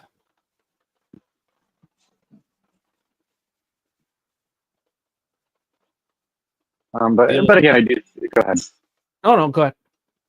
No, but I was going to say again, I do see this better sense of accountability that's going on. Where again, if you're being trash, you're being trash, and you're being taken off. Or I think again, with the issue with Tudor and Mutto was they were forcing it, thinking it would work, versus kind of the opposite of creating that sense of competitiveness within the locker room. So I think again, you can see the intensity within the players too. Just kind of the mantras changed. So that's the one thing you expected out of Tudor, but I guess Tudor just doesn't have balls, and he's always going to be a bald-headed bitch. But um, again, just hopefully we can maintain this. Well, there's a difference of making the guys run and making the guys want to run. Yeah, it's a sense of accountability. Because any old asshole can make the guys run. Yep. Tudor is a fitness trainer. He will always be a fitness trainer and nothing more. Yeah, it's like a drill sergeant. Just yells at you until you run faster. Yeah. Where are we running to? I don't know. Just run.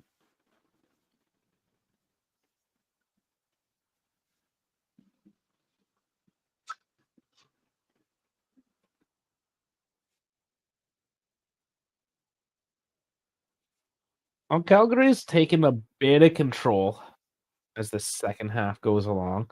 Haven't done a whole lot with it. That has also been their problem. Other than that one Kostic fuck up, but Calgary hasn't been able to take the bull by its horns. But here's a little feed by them now. Oh, straight on to Perlin. I think that looked more theatric than it actually was. He just had to be a body in front of the net in that one. It was hard. I think it actually did legit knock him down.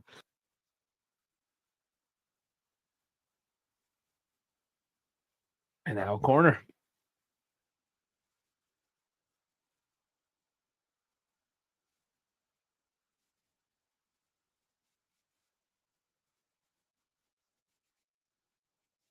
When that's headed out wide. Oh no, it took a touch, so it's another corner.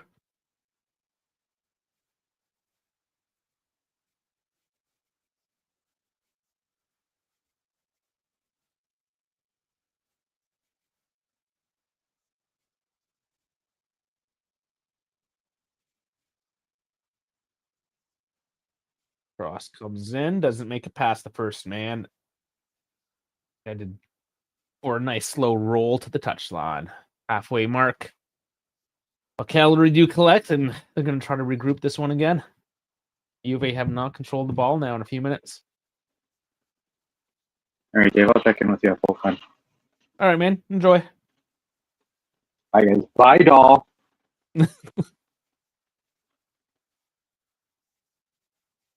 All right, Juve turn this one over. Field was a little stretched there. They didn't take the opportunity.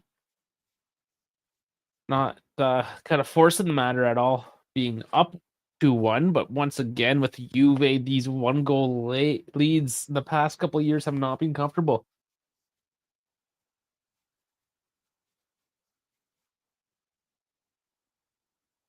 They finally forced Cagliari back into their defensive shape.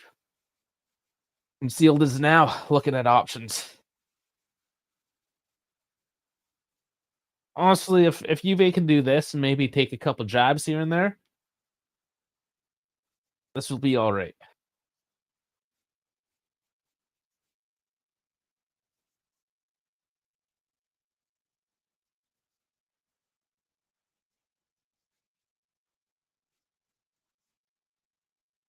Working it on the right, slowly trying to find it as Chico scoops it in. Doesn't find his man, but wins it back on the clearance.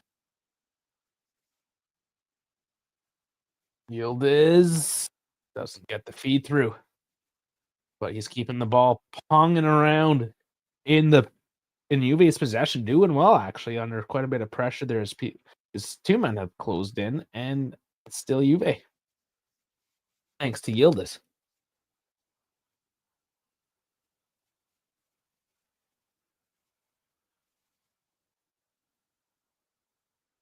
Passing's actually looking pretty good right now. They've brought it back to the defensive line. Looking for a regroup, but forcing Cagliari to force them back in that sense. They're not making it easy.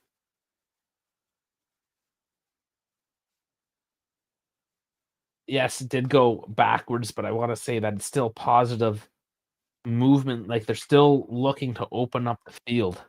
They're not just passing for the sheer sake of passing. It looks like there's a bit of rhyme and reason here. Bring it back out to the right to Chico.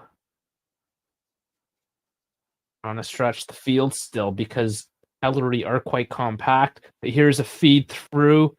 Ellie. Oh, Thuram. Chico. Coming in deep, cutting back. It's Kelly again.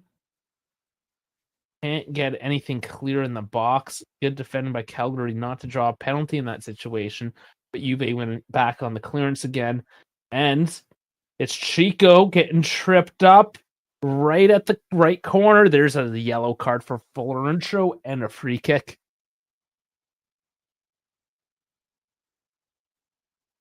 Decent position.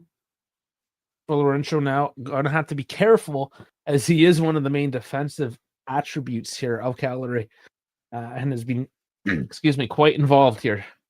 Honestly, anytime he plays, he's one of the main protagonists for Cagliari. So that might allow a bit more space going forward now as Chico has been a bit of a handful tonight.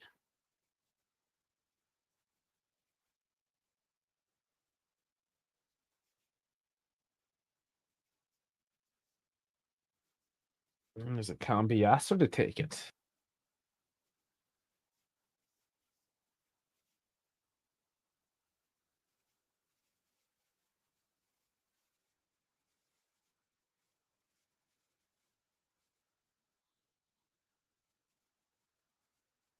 Taken short to Chico. Cambiasso overlaps, receives it, can't deliver it through, though. That was red and cleared downfield for Lulu to retrieve it and try this one once more.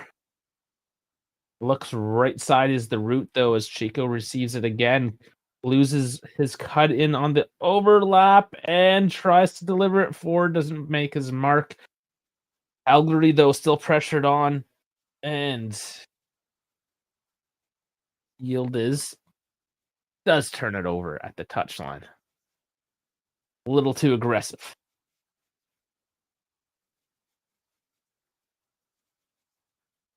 So Calgary do get the ball back now. And I do have to say, Juve looked pretty good there the past few minutes. Couldn't find an opening. But the passing, it was nice. It was decent. Let's see if they can win this ball back quickly now, which they don't quite yet, or they do. A little messy there, not clean. It's still being fought for. Locatelli kind of everywhere and does not come away with the ball. It is Cagliari.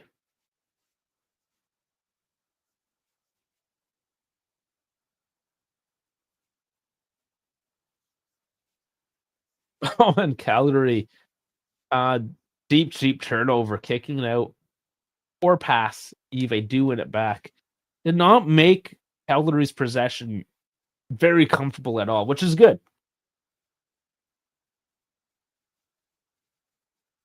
Eve are trying to take the game to them, even if they don't have any clear chances here. They're maintaining that pressure even in the defensive phase.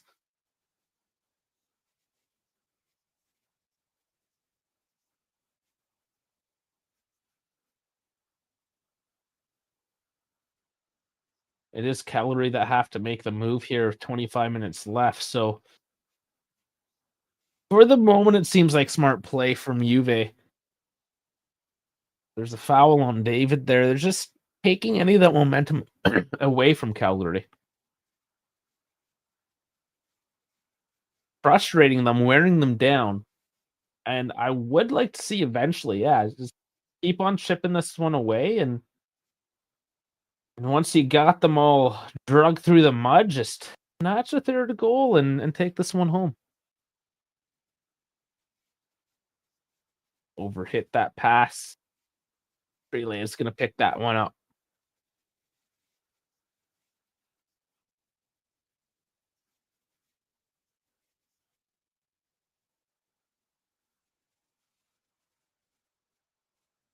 Cagliari try to dump over the top, but Coop Miners chugs his way to that ball ahead of any of the blue shirts there, and it'll be another turnover. Juve have a chance to go at it again.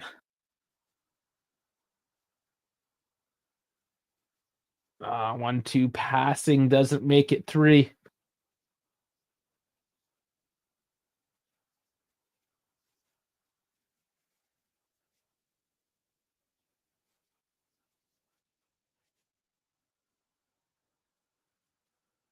Anybody following the F1 penultimate weekend there, Oscar Piastri taking a couple points out of Lando Norris, but Verstappen losing one to Norris. Norris still in the lead with the full Grand Prix happening tomorrow. So if Norris does win tomorrow, he will actually win the championship, but it's all on the line. And it's Ellery coming in deep, cutting it back, and Kelly's there on the line to clear that out, but it's another corner. Corners are building up for Cagliari tonight.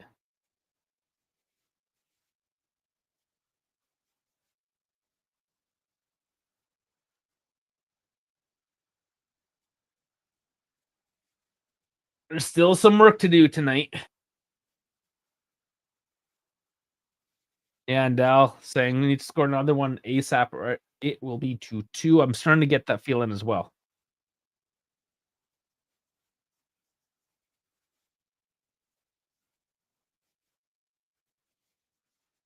Oh, lands down. Yildiz has to walk it out. Oh, very dangerous pass. Hiram draws out a foul, though. And now he holds his shoulder as he goes down to the ground. Very risky pass by Yildiz, though. And Calgary's just keeping that screw down now. They are actually tightening up.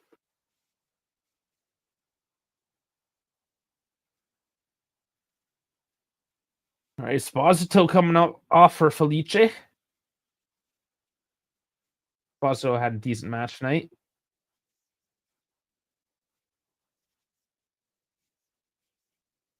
Moretti is coming on. And it's Thuram that will make way tonight. Yeah, Thuram had a whatever night tonight. I'm actually quite interested to see what Moretti can now provide here. Both Italians occupying the midfield. It should make some happy at the very least, eh, Dal?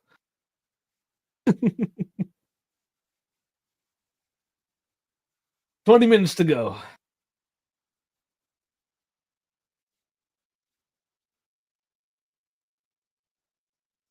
Oh, David keeps it going. There's Moretti now. Decent touches by him early on. He does have a bit more flair to his passing. I like it. Yield is shoved over, draws the foul.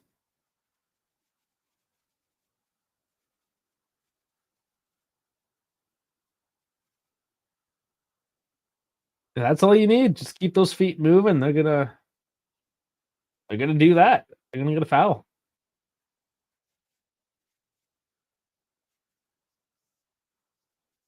And Moretti's already completed a few passes, making the other ones look like children.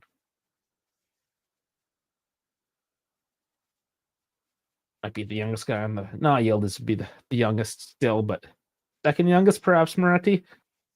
Kenny, David, Chico, David, somebody, Moretti. And again, they failed to take the shot, and it's off to Cambiasso on the left. Throws it in. Chico puts it over the bar. One times it can't control it. Oh, man. Close. Good delivery by Cambiasso. Somebody there to actually receive it this time.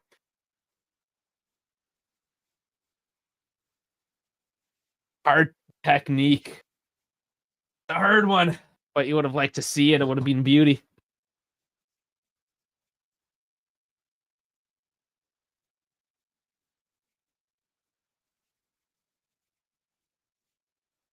But Chico has been under some criticism, but I do have to say past couple matches picked it up a little bit.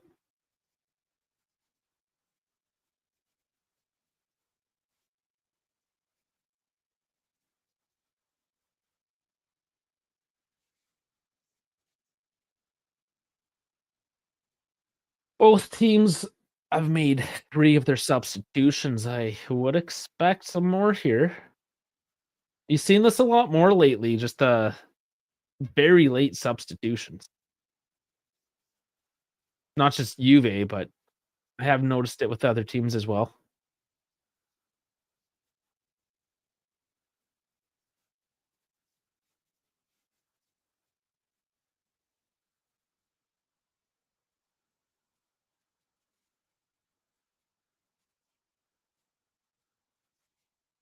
Juve just holding on to it now, finding some space. Chico again holds it up. Cycle this around. Yield is losing his man, steps through, but can't find all the way through. It's Cambiasso switched to Chico. Can't get onto it. Cleared out, but Kalulu retrieves. Still Juve.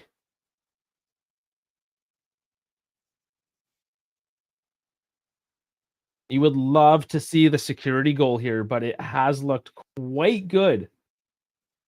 Perhaps some of the best we've seen from Juve yet this year.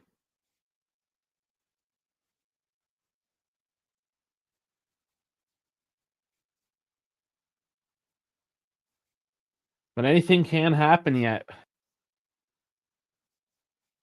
Nice feed over to Moretti now. Chips it in to David. Chico. And he tries to 1-2 it. Heavy touch. It rolls out. David cannot get on the end of that one.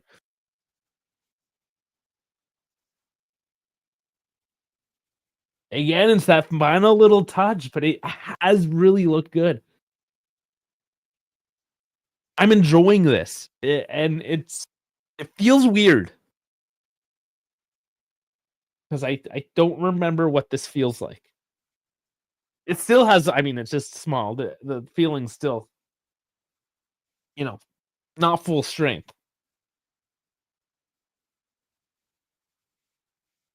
Nico, there's murder. Oh, it doesn't get the feed. Oh, I saw that pass. The foot gets in the way. Oh, that would have been a beautiful feed. But Calgary to get to turn this out for a counter. That's the one thing you do have to be careful, always being on these attacks. You leave yourself open to this. Alessio now has been dangerous today. Scoops it forward. Zombie also can get it out.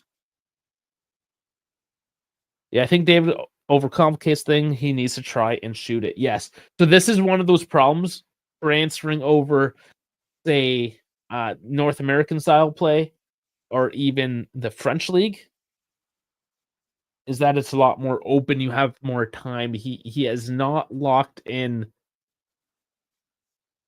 just that fact of getting the ball forward and being accurate and powerful enough in that truncated amount of time that you get in Serie A, because it is more defensive. Even if that skill level isn't quite there anymore, it is still, there's still less space, generally speaking, compared to the other leagues. Lulu tries to deliver that one. There's just not enough options forward, but cleared out for throwing.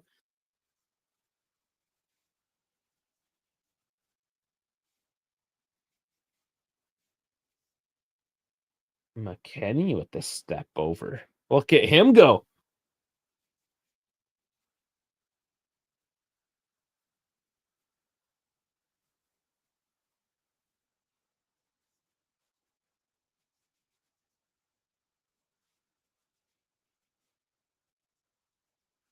They're mounting another attack here. You sense they really do want that security goal. They just got to make it happen. Come on, boys. I would be completely calm if this game went up to 3-1 at this point in the match. Oh, man.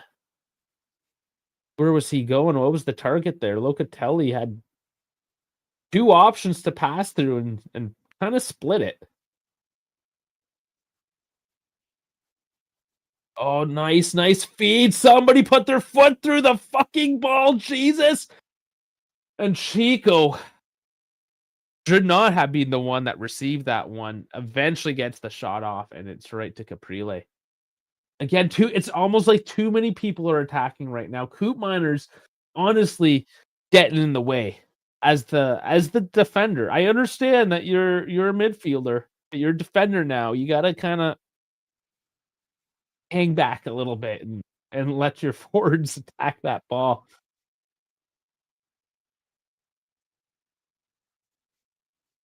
And here's Palestra. Cagliari turning it back the other way quickly.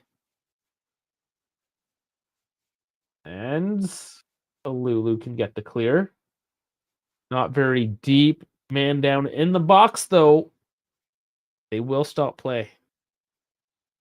Let's see. I will blow my nose as we get a replay here.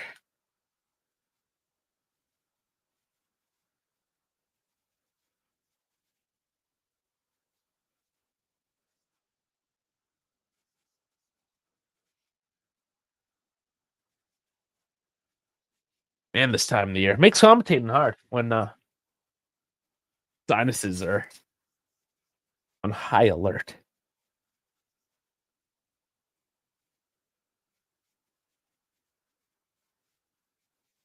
Well, as we wait for this to get going again, yeah, I'm already like, subscribe, follow, whatever platform you're on, all of them, follow all of them. All the links are down in the description. Discord as well. You can also find us on Spotify. All under the Dive, in some sense, the Dive YT, the Dive Sports. Type either one of those in any platform, you'll find us. We're around. Or just go down in the description, hit the links. That is on YouTube, X, Instagram, Twitch, Kick, and we're trying to get this assist thing going. Also, Discord and Spotify.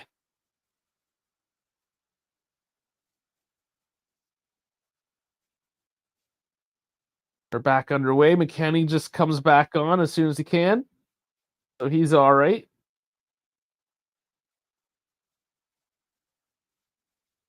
Moretti gets tripped up, a little bit chippy there on the right side. He thinks nothing of it. Gaetano and Giltroy. I wonder if I say his name right. I have no idea. He from? Can't remember where he's from.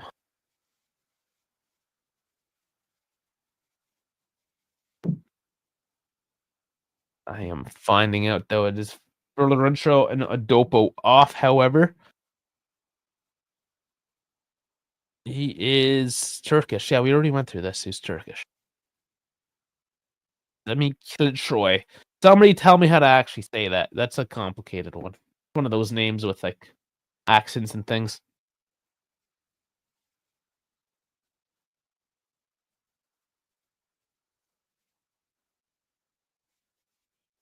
Juve still leaving two substitutions on the table.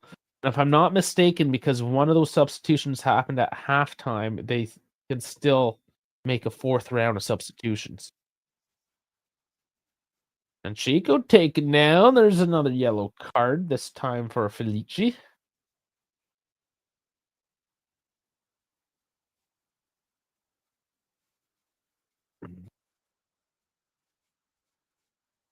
He really has been a handful today.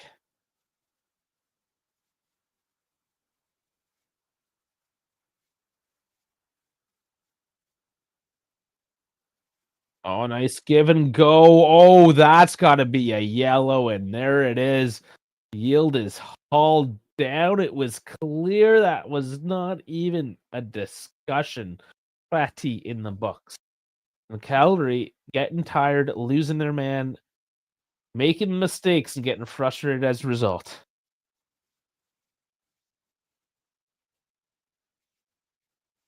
Juve will start it off fairly quick, though. And another shirt tug. Locatelli this time stays up.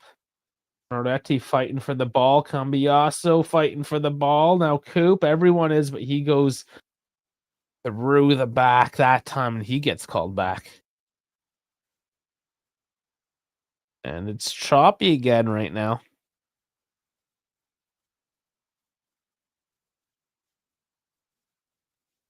Eight minutes left. Do or die time for Calgary, and you can see that they're just kind of throwing everything at it. And Palestra behind the play, Cambiasso is getting thrown down Palestra after the play. Very interesting. Juve, though, release it quick and back pass. Here we go. Back to Yildiz now. Just not incisive enough, especially when you play the ball quick and catch them off guard. That's the whole point. You got to get it forward.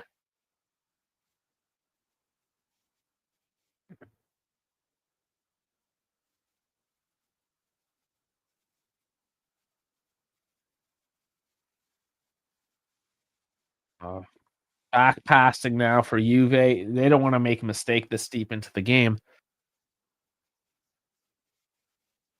Frustrating after having a nice counterattack with some space that they just decided not to exploit.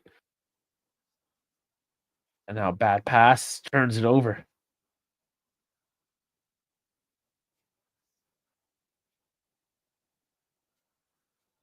Cambiasso, he's always going to get called back. Probably just giving Palestra taste of his own medicine. He gets a yellow card, though, Cambiasso, for that. That was a little cheap. And all right, here we go. Openda and Cabal about to be introduced to this game with 6 minutes left.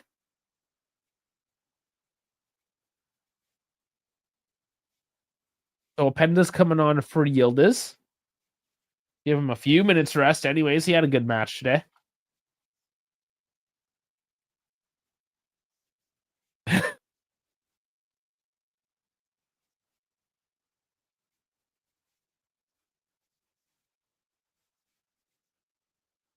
And Cabal is on for Chico?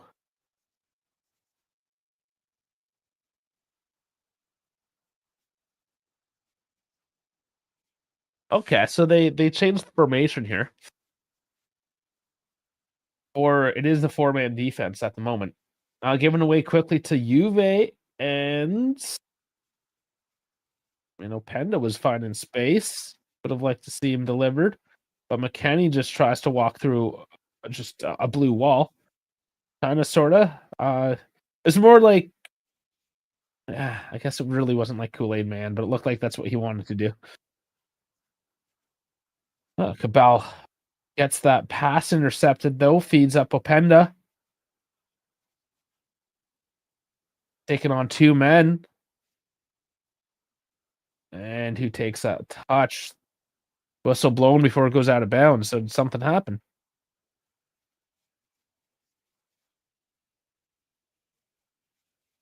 Was it for a foul? No, but it is Cagliari's ball. So whatever the call is.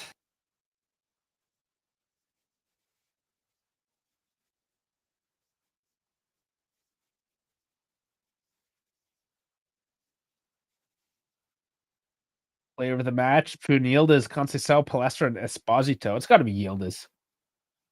The other guys, I mean, they all played a good match today, but Yildiz had 2 goals, so I'm pretty sure. Here's Moretti charging forward. The pass is a little... No, it does make it to Cambiasso. Oh, just barely, but it gets there. Not incisive, though, once again.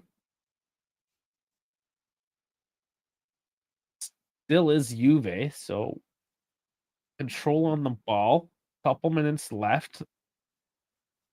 I understand they're playing pragmatic. They don't want to do anything stupid here. On that pass into the box does not make it through.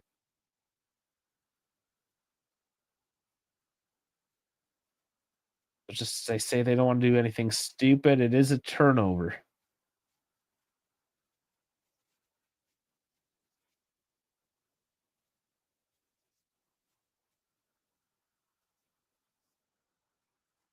Here's Palestra. He's double marked now.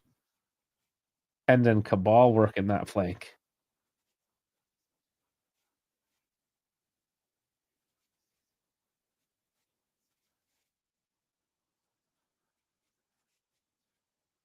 Is still Cagliari, though. Held back to their halfway mark. They cannot find any penetration, but I know it only takes that one moment, and the time is ticking. Palestra stripped by Cabal, sorry. David coming forward. He has Openda and Cabal with him. And he tries to do it alone. Gives it up to Caprile, who launches it forward, passes it up. And now Cabal having troubles keeping up. And a fairly benign shot onto Perlin. Instagram disconnected again. Beautiful, because Instagram is shit.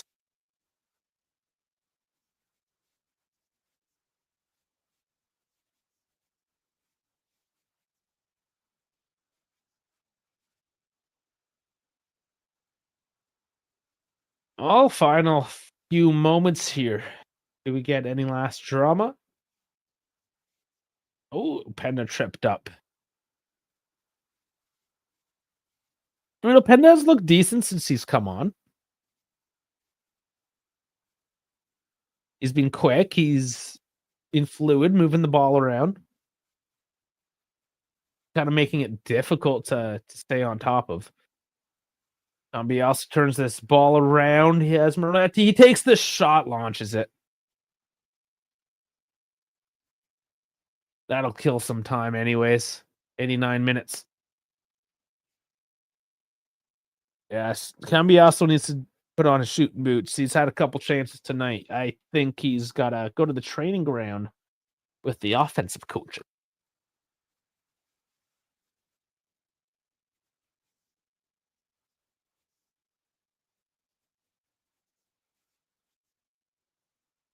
And it does look like, without further drama here, a scoreless second half. All the drama, unfortunately, happened in the first 45. Mind you, it has looked good. They had the chances, but same, can't make the finish. Dolan, though, and bad pass. Bad pass. Turns it right back over.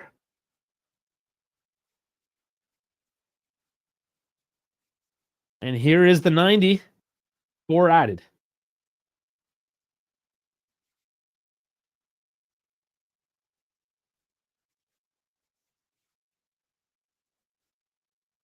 It is Cagliari. So Palesta, whenever he has it, you always wonder. He delivers in. Can't find it. But Juve having troubles clearing it. Still up in the air. Who comes away with it? It's messy. Juve dump it forward. Freely out of his net now to turn this around quickly and urge his team forward. There's just over 3 minutes. All substitutions have been made for both teams. This is it.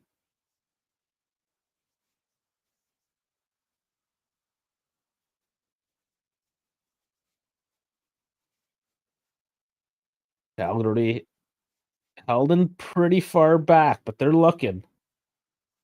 But not deep enough. It's given away. Openda now passes it right back to Cagliari. Oh boy. So I know some cheers, some jeers. I don't know if the crowd is happy or unhappy. They're trying to show their distaste to Jonathan David, or if they're cheering Juve across the line. Maybe a bit of both. Ellie swings a leg at it, gets it out for a corner. So some defending to do here with 2 minutes left.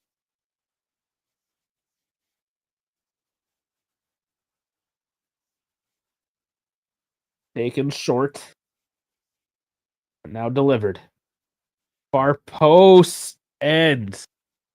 Not enough gumption on it. Just bounces down to Pradine.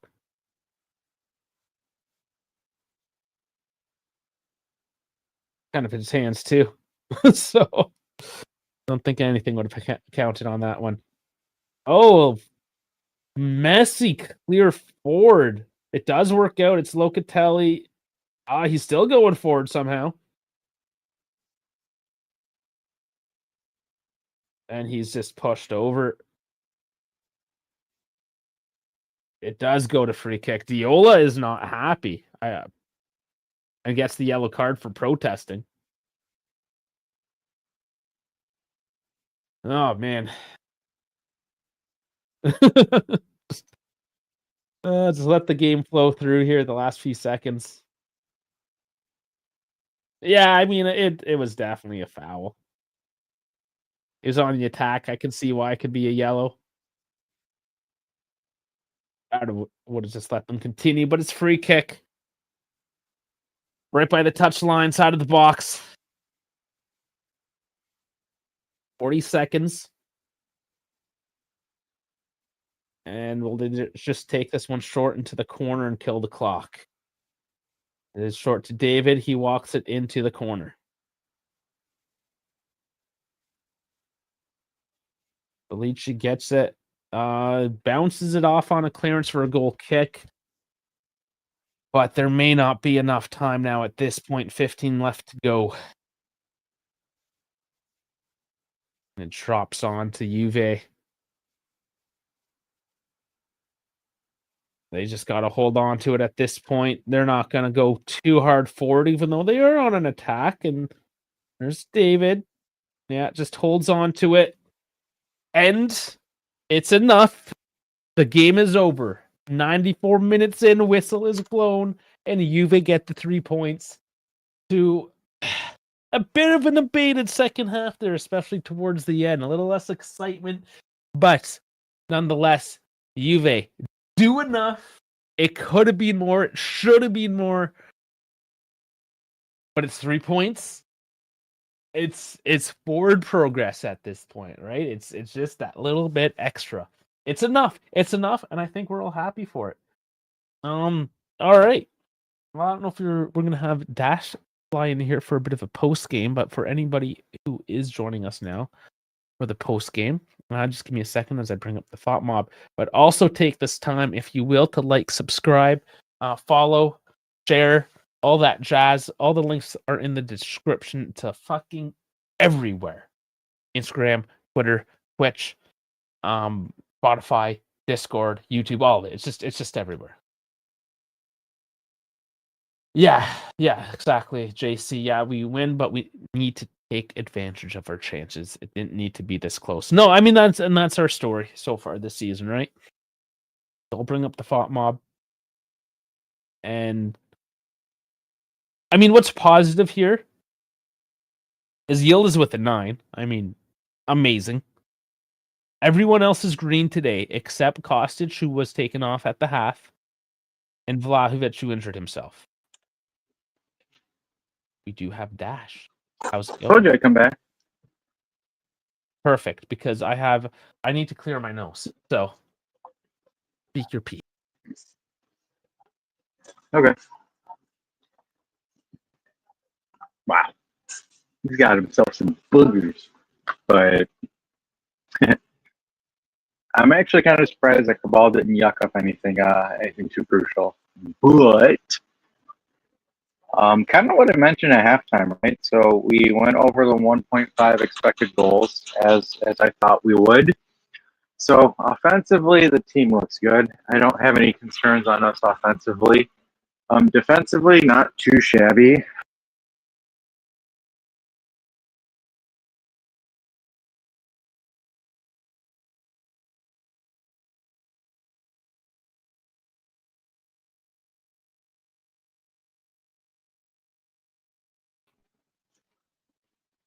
Damn, studio just kicked me out again. All right. Chat, can you guys hear me at all?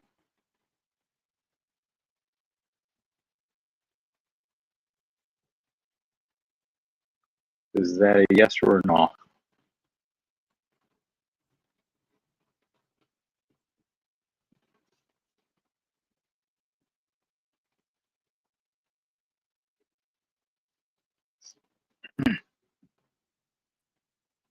All right, can you hear me at all, Dave? Because StreamYard was like, StreamYard was like, it doesn't work, and then it works. Okay, cool.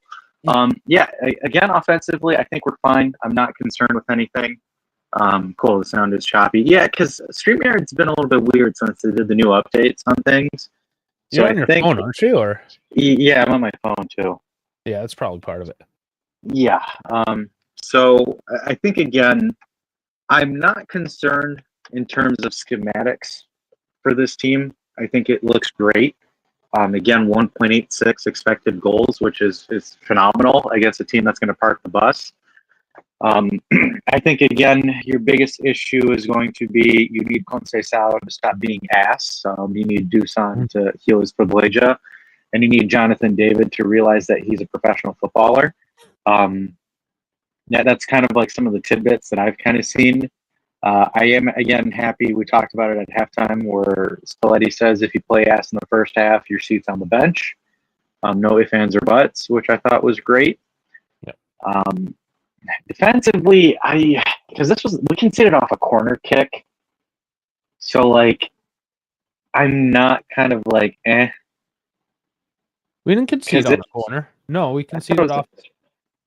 No, we were good on corners. No, Kostic was just shit and lost his man. I could have sworn for some reason I thought it was a corner. It was a missed pass. and then Kostic lost his man, and it got dumped into the box for an open net shot. So, See, I had a brain fart. Yeah, we need Kanan to clone himself. No, you just need to figure a way to get Zergova healthy and starting again. yeah, does he because get to play on Tuesday? Like, what the fuck? I don't know why we're still running I get why we're running Conceição, but I'm kind of a little bit. I'm not happy that we got him for the amount that we spent on him, and he's not producing the numbers that he needs to produce at that price tag. I think, again, Conceição is kind of proving that he is just a bench player that is a change of pace player. Because holy hell, man, like, he's got to score that one-on-one that he had, and it's just, I'm getting really annoyed with him. Because right now, effectively, the only thing you have is going to be the left side of the field, and you can't ride Yildiz until Yildiz can't walk anymore, because that's not going to be good either. So I'm hoping that, again, we're able to get these forwards to start finding consistency and finding the back of the net, because once they do, you're going to start seeing 3, 4, potentially 5 goal score lines. Just because, again, offensively, we're doing well. I think defensively, I'm not too concerned with it. I think the defense could get better. Honestly, I think if you're running Bremer and Koopmeyers, I think your defense is actually going to be pretty solid. If that's the end goal, which is a 4-3-3, which I hope it will be at some point. I thought Moretti into the midfield was good. I like that. I'm hoping that he gets more minutes, more reps, and he can establish himself in there, because I think Moretti would be a pretty solid midfielder. And again, it takes the offensive burden off of Locatelli in that regard. So I'm just kind of hoping that it starts phasing that approach and that starts getting phased in a little bit more. But right now, we just need that consistency from your strikers and your other wingers to really create stuff. Yeah, honestly, just everyone that isn't Yildiz needs to start doing shit, essentially. Yeah. And yeah, Chico made a lot of good runs, some good dribbles today. There was a lot of positives. It's just Yildiz is the only one that has learned that you need to put your fucking foot through the ball. Just more to that. Literally, just more of that. Yeah, it's better decision making, right? Like, for example, there's an instance where Cambiasso is driving into the box and he just takes like a slice of a shot and goes for a field goal. Yeah. And I was kind of like looking at that where I'm like, you have Meredith to your left. You have, I think it was Jonathan David to the right. And you took that shot, which is, to me, is just absolutely nothing. Cambiasso needs to start practicing his shot as well, because he hasn't really been played in a way that he's been able to get into a shooting position in a few years now. And yeah, and that's where it's like today. Yeah, and it's just better decision making. I don't think we can forget about Bremer, KB, because he's on the roster. So you have to, again, the problem is that Tudor ran him into the ground, yes. Like he was going to do that. Ever since ACL, no, hold on. It's not stop waiting on him to recover. We're not waiting. We're not waiting for him to recover, because he raises your baseline even at his current state. He raises your team's defensive baseline. The issue is Tudor didn't factor him in correctly, overworked him, and then caused him to have a meniscus injury because he had to cover for that terrible back three.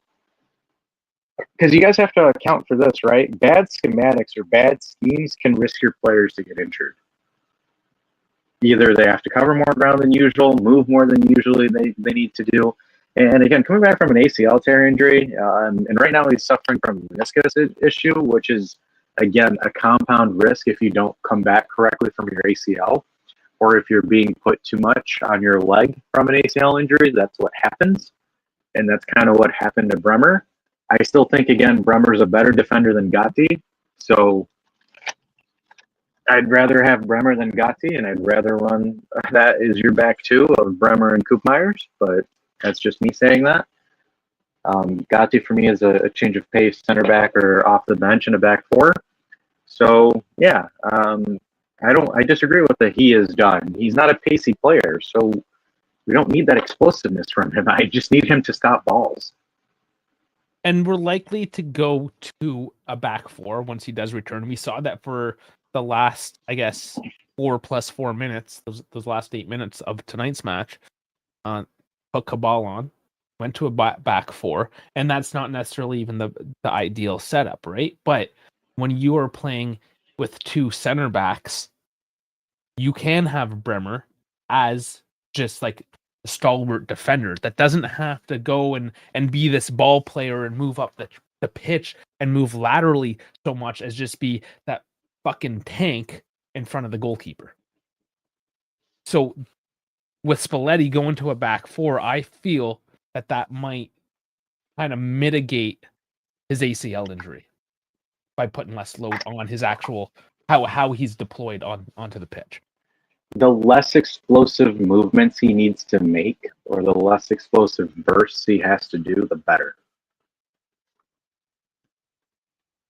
So obviously, we'll see. We're still a couple weeks out, and it's probably going to be managed minutes at first. But after this little stretch, he needs to be on a pitch count. I mean, like, same thing with Yildiz too. Like, I hate saying that, but Yildiz needs a pitch count because a lot of Yildiz's game envelops explosive cuts and turns, and there's only so much that your knees can take of doing that range of motion and that movement, where you can't just say, fuck it, I'm running Yildiz 90 minutes every game, all game, right? Like, that is what is Tudor's biggest issue, and that's kind of the shit stain that he left us with prior to leaving, is he put way too many minutes on legs that you shouldn't have had to. And that's one of the things as a manager you have to understand and you got to be careful with is you're going to have to institute pitch counts on certain players. And I say pitch counts as a baseball term, right? But minute counts for folks that don't know what that means. So when I put, like, for example, say that I have Canadian Dave on my team, right? Canadian Dave is coming back from, say, a hamstring injury, right? And Canadian Dave's a winger. So your hamstring is very necessary for exploding from a stable position to exploding into a burst, right? So despite his hamstring being healed, I have to put him on a minute count where I can only let him play within 40, 45 minutes because I don't want to put that hamstring in an area of injury risk. It's the same thing with myself and my Achilles, right? Where for me, like, my friend that co-runs the team with me puts me on a minute count so I don't put too much burst on my calf and risk my Achilles. So for me, I'll only play maybe 15 to 25 minute tops. So right now, yeah, I'm back and I'm playing, but I'm under like really big constant supervision of minutes because, again, my calf can only do 25, 30 minutes. And if I go beyond that, then that's where I start risking injury. And that's the same thing with Yildiz, same thing with Bremer, right? Where Yildiz already has knee issues because of the amount of movement and how many minutes he's playing, and also, again, the workload he has to shoulder. So you're going to have to, and Spalletti's going to have to figure out a way to manage that accordingly, which, again, I didn't see Tudor do a good job with that at all. No, well, but we also know that you didn't appreciate very much of what Tudor did. I didn't. I think that guy's an idiot, and I'm still waiting for fucking Skippy to be here because he said he was going to make me eat my words. You gotta let go, man. Nope. Fuck him. So spiteful. Fuck him. Oh man. So I'll pop back up the stats here quickly. One thing I have noticed trending. Look at this: 559 passes, 91%. I mentioned it live. It actually looked good. It didn't seem like it was useless passing all the time. Yeah, towards the end when it was clear that they were just managing the game, sure, a little bit, but for a good hour, 75 minutes, it looked good. Yeah, vertical passes, accurate vertical triangular passes. It was fantastic. I mean, other than maybe corners, same as the first half, like we were not necessarily dominant, but comfortably ahead in the main stats. And you called it too. We're going to be over 1.5 XG. Finish at 1.75. And they stick to 0.54. So they did nothing essentially in that second half. That one, like literally, this game hinged around Kostić's fuck up. That's it. Yeah, and that's the only chance they had. So everything else, for the most part, was good tonight. Yes, there's that finishing situation, which I think we've gone over it enough times at this point that that's the one thing we got to keep on improving. Because I got to say, like, I enjoyed it, even though that this second half was 0-0. I actually enjoyed watching Juventus this afternoon. And the crazy thing about it is it's not hipster ball. No, it's not, and I think that's probably why I like it. Like, it's not like that corny, like 25 passes before a shot hipster ball. It's being decisive on the ball or being decisive with the opportunity in front of them and going for it, right? This isn't like that like femboy ball that Primo always whines about. Like, this is like actual consistent play. Like, it's sit back, absorb pressure, but be able to move the ball effectively and coordinate movements and attacks and stuff. And it's not like, fuck it, someone's up there, right? It's actual good movement. Like, it's not like that Pep Guardiola style where the other team doesn't touch the ball for 5 minutes and they, spend 5 minutes to create one chance. It's this team comes at you aggressively and it tries to do what they can. If they don't make a chance, okay, great. They sit back, win the ball back again, build it up, move it forward, and do their thing. So, like, it's not hipster ball. It's kind of like a mix between old school Italian ball and some modern possession-based playthrough. Like, it's like a happy middle right now. Mm-hmm. Yep. Not bad. And hopefully... It's blue-collar ball. I think that's the way to call it. I mean, we're a blue-collar team. That's all we can do. Every other time, like when we had Nota, we were pretending to be hipsters. When we had Tudor, we were pretending to be farmers. We're probably like factory workers, so let's play like that. No, with Tudor, we're pretending to be marathon runners. Regardless, we need to play what is true to our identity, and that is one thing I give Spalletti credit for, is understanding what he has at his disposal. It's ironic. He's more of a Juventino than Tudor was. Anybody that wins is more of a Juventino. Let's put it that way. So, I mean, there's still more to see. Still early days. Let's actually check the standings as they sit. Still 7th. Okay. Yeah. So, looking at this, right, my thought process is, if this team can string together 5 wins back to back, we'll be in title contention. If they don't, then it's a top 4 race. Like, this was game 1, so they have to win another 4. I think if this team wins another 4 wins, consistently back to back, you can start having the conversation of contending for the Scudetto. Whether or not that happens, I'm still a little bit kind of shaky on that, because you need your forwards to convert. If your forwards start converting, I think a 5-game win streak is pretty doable. Mm-hmm. If they don't, then we're kind of SOL. But I still think that there is right now, because if we look at it, right, we're at 23 and then Roma's at 27. I think, again, games in hand as well. That is true, right? But again, I kind of want to not focus on what's in front of us, or like table-wise, but just focus the games ahead of us. And I think, again, if Juve is able to pop off another 4 straight wins, you're gonna see a different look at that table, because I don't see Milan, Napoli, Roma, or Inter, or Bologna, or Como winning 5 in a row. There is a potential based off of Juve's kind of solidified offensive structure. Again, there's a couple of pieces you need to fall your way, but I think, again, if Juve can pop off another 4 wins consecutively, that opens up a discussion for that. So next weekend is Napoli. If we manage to beat Napoli, Not saying it will happen. It's an away match as well. It's going to be a tough one. But if we do, I mean, that shakes a whole lot of the stable up once more, right? Like right now, we are in that positive record last 5. Win, draw, win. Right? You look at Roma, they have a loss in there. Napoli's got a loss in there. Inter's got 2 losses in there. We're on par in form, funny enough, with Bologna and Como right ahead of us. Everyone is trading blows.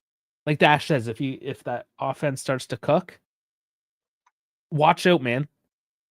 This table is so close, and no team has proven that they're going to dominate. Like Roma, I don't know. Maybe Roma does surprise us this year, and they're like when Napoli won it, and they surprised us. I did not expect it. I thought they were going to choke, but Roma. I mean, there's a long season. It's a long season. Anything really can happen at this point. And it's Roma Napoli right now. Tomorrow, primetime match. Like, let's see what happens there. Yeah, and again, ideally, if they both draw, that puts you 2 points closer to both of them. Yep. So, look, that's why I'm kind of saying offensively, if the team gets their consistency in the offensive finishing aspect of it, because the chance creation is there, it's a matter of, again, finishing what's in front of them.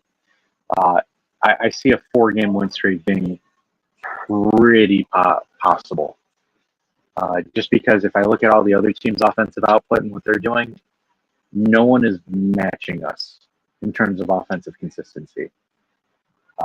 Again, we have to clean up the mistakes at the back to compensate for the lack of finishing. But if Jonathan David and Openda figure out how to play, I'm telling you, I don't want to sit here and just be like, oh, Scudetto, and clap my hands like an idiot. But think about you have Openda, David, a healthy Zagrova.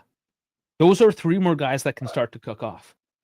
Yeah. And I think Moretti is developing and growing into the position well, too. Yeah. And then, again, if you were to hypothetically get a Regista and potentially we're looking at Verratti just to come in for depth, I don't think it's obviously we need things to go our way. But, I don't want to put in this false sense of hope either.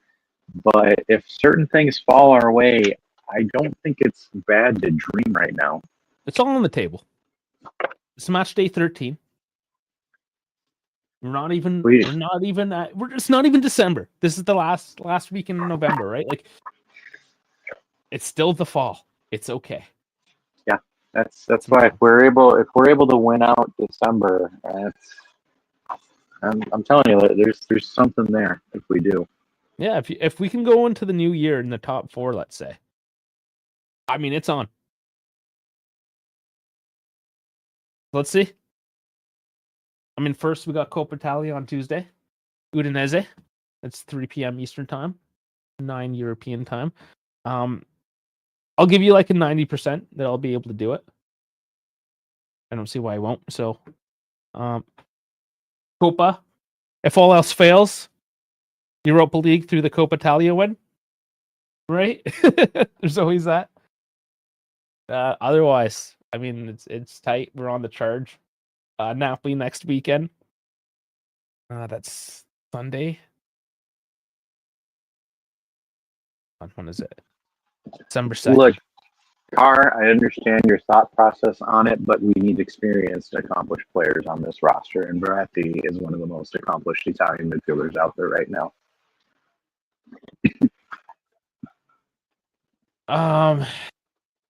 See, he also just got his payout, his Saudi payout. That's fine. I don't care. I'll take him. If he can mentor some of these younger players, that's fine. Yeah. Locatelli is effectively your veteran midfielder, which I gasp at the sound of that. Yeah. See if he takes a 6-month contract. 6+1 or 6+2, right? Like, see how you turn out, and then we'll give you something. Look, man, Granit Xhaka went at his age, and he is killing it in the Premier League right now. So what's to say that Marco Verratti can't do it either? It's not horrible depth either, right? Like, if you need to rest Locatelli and you put on a Verratti instead, whatever, man. Sure, I'll take that. As long as it's not ridiculous money, right? Like, if he doesn't demand $6 million a year to be a bench warmer, then sure, take him. If he pulls a Spalletti, I would take him in a heartbeat.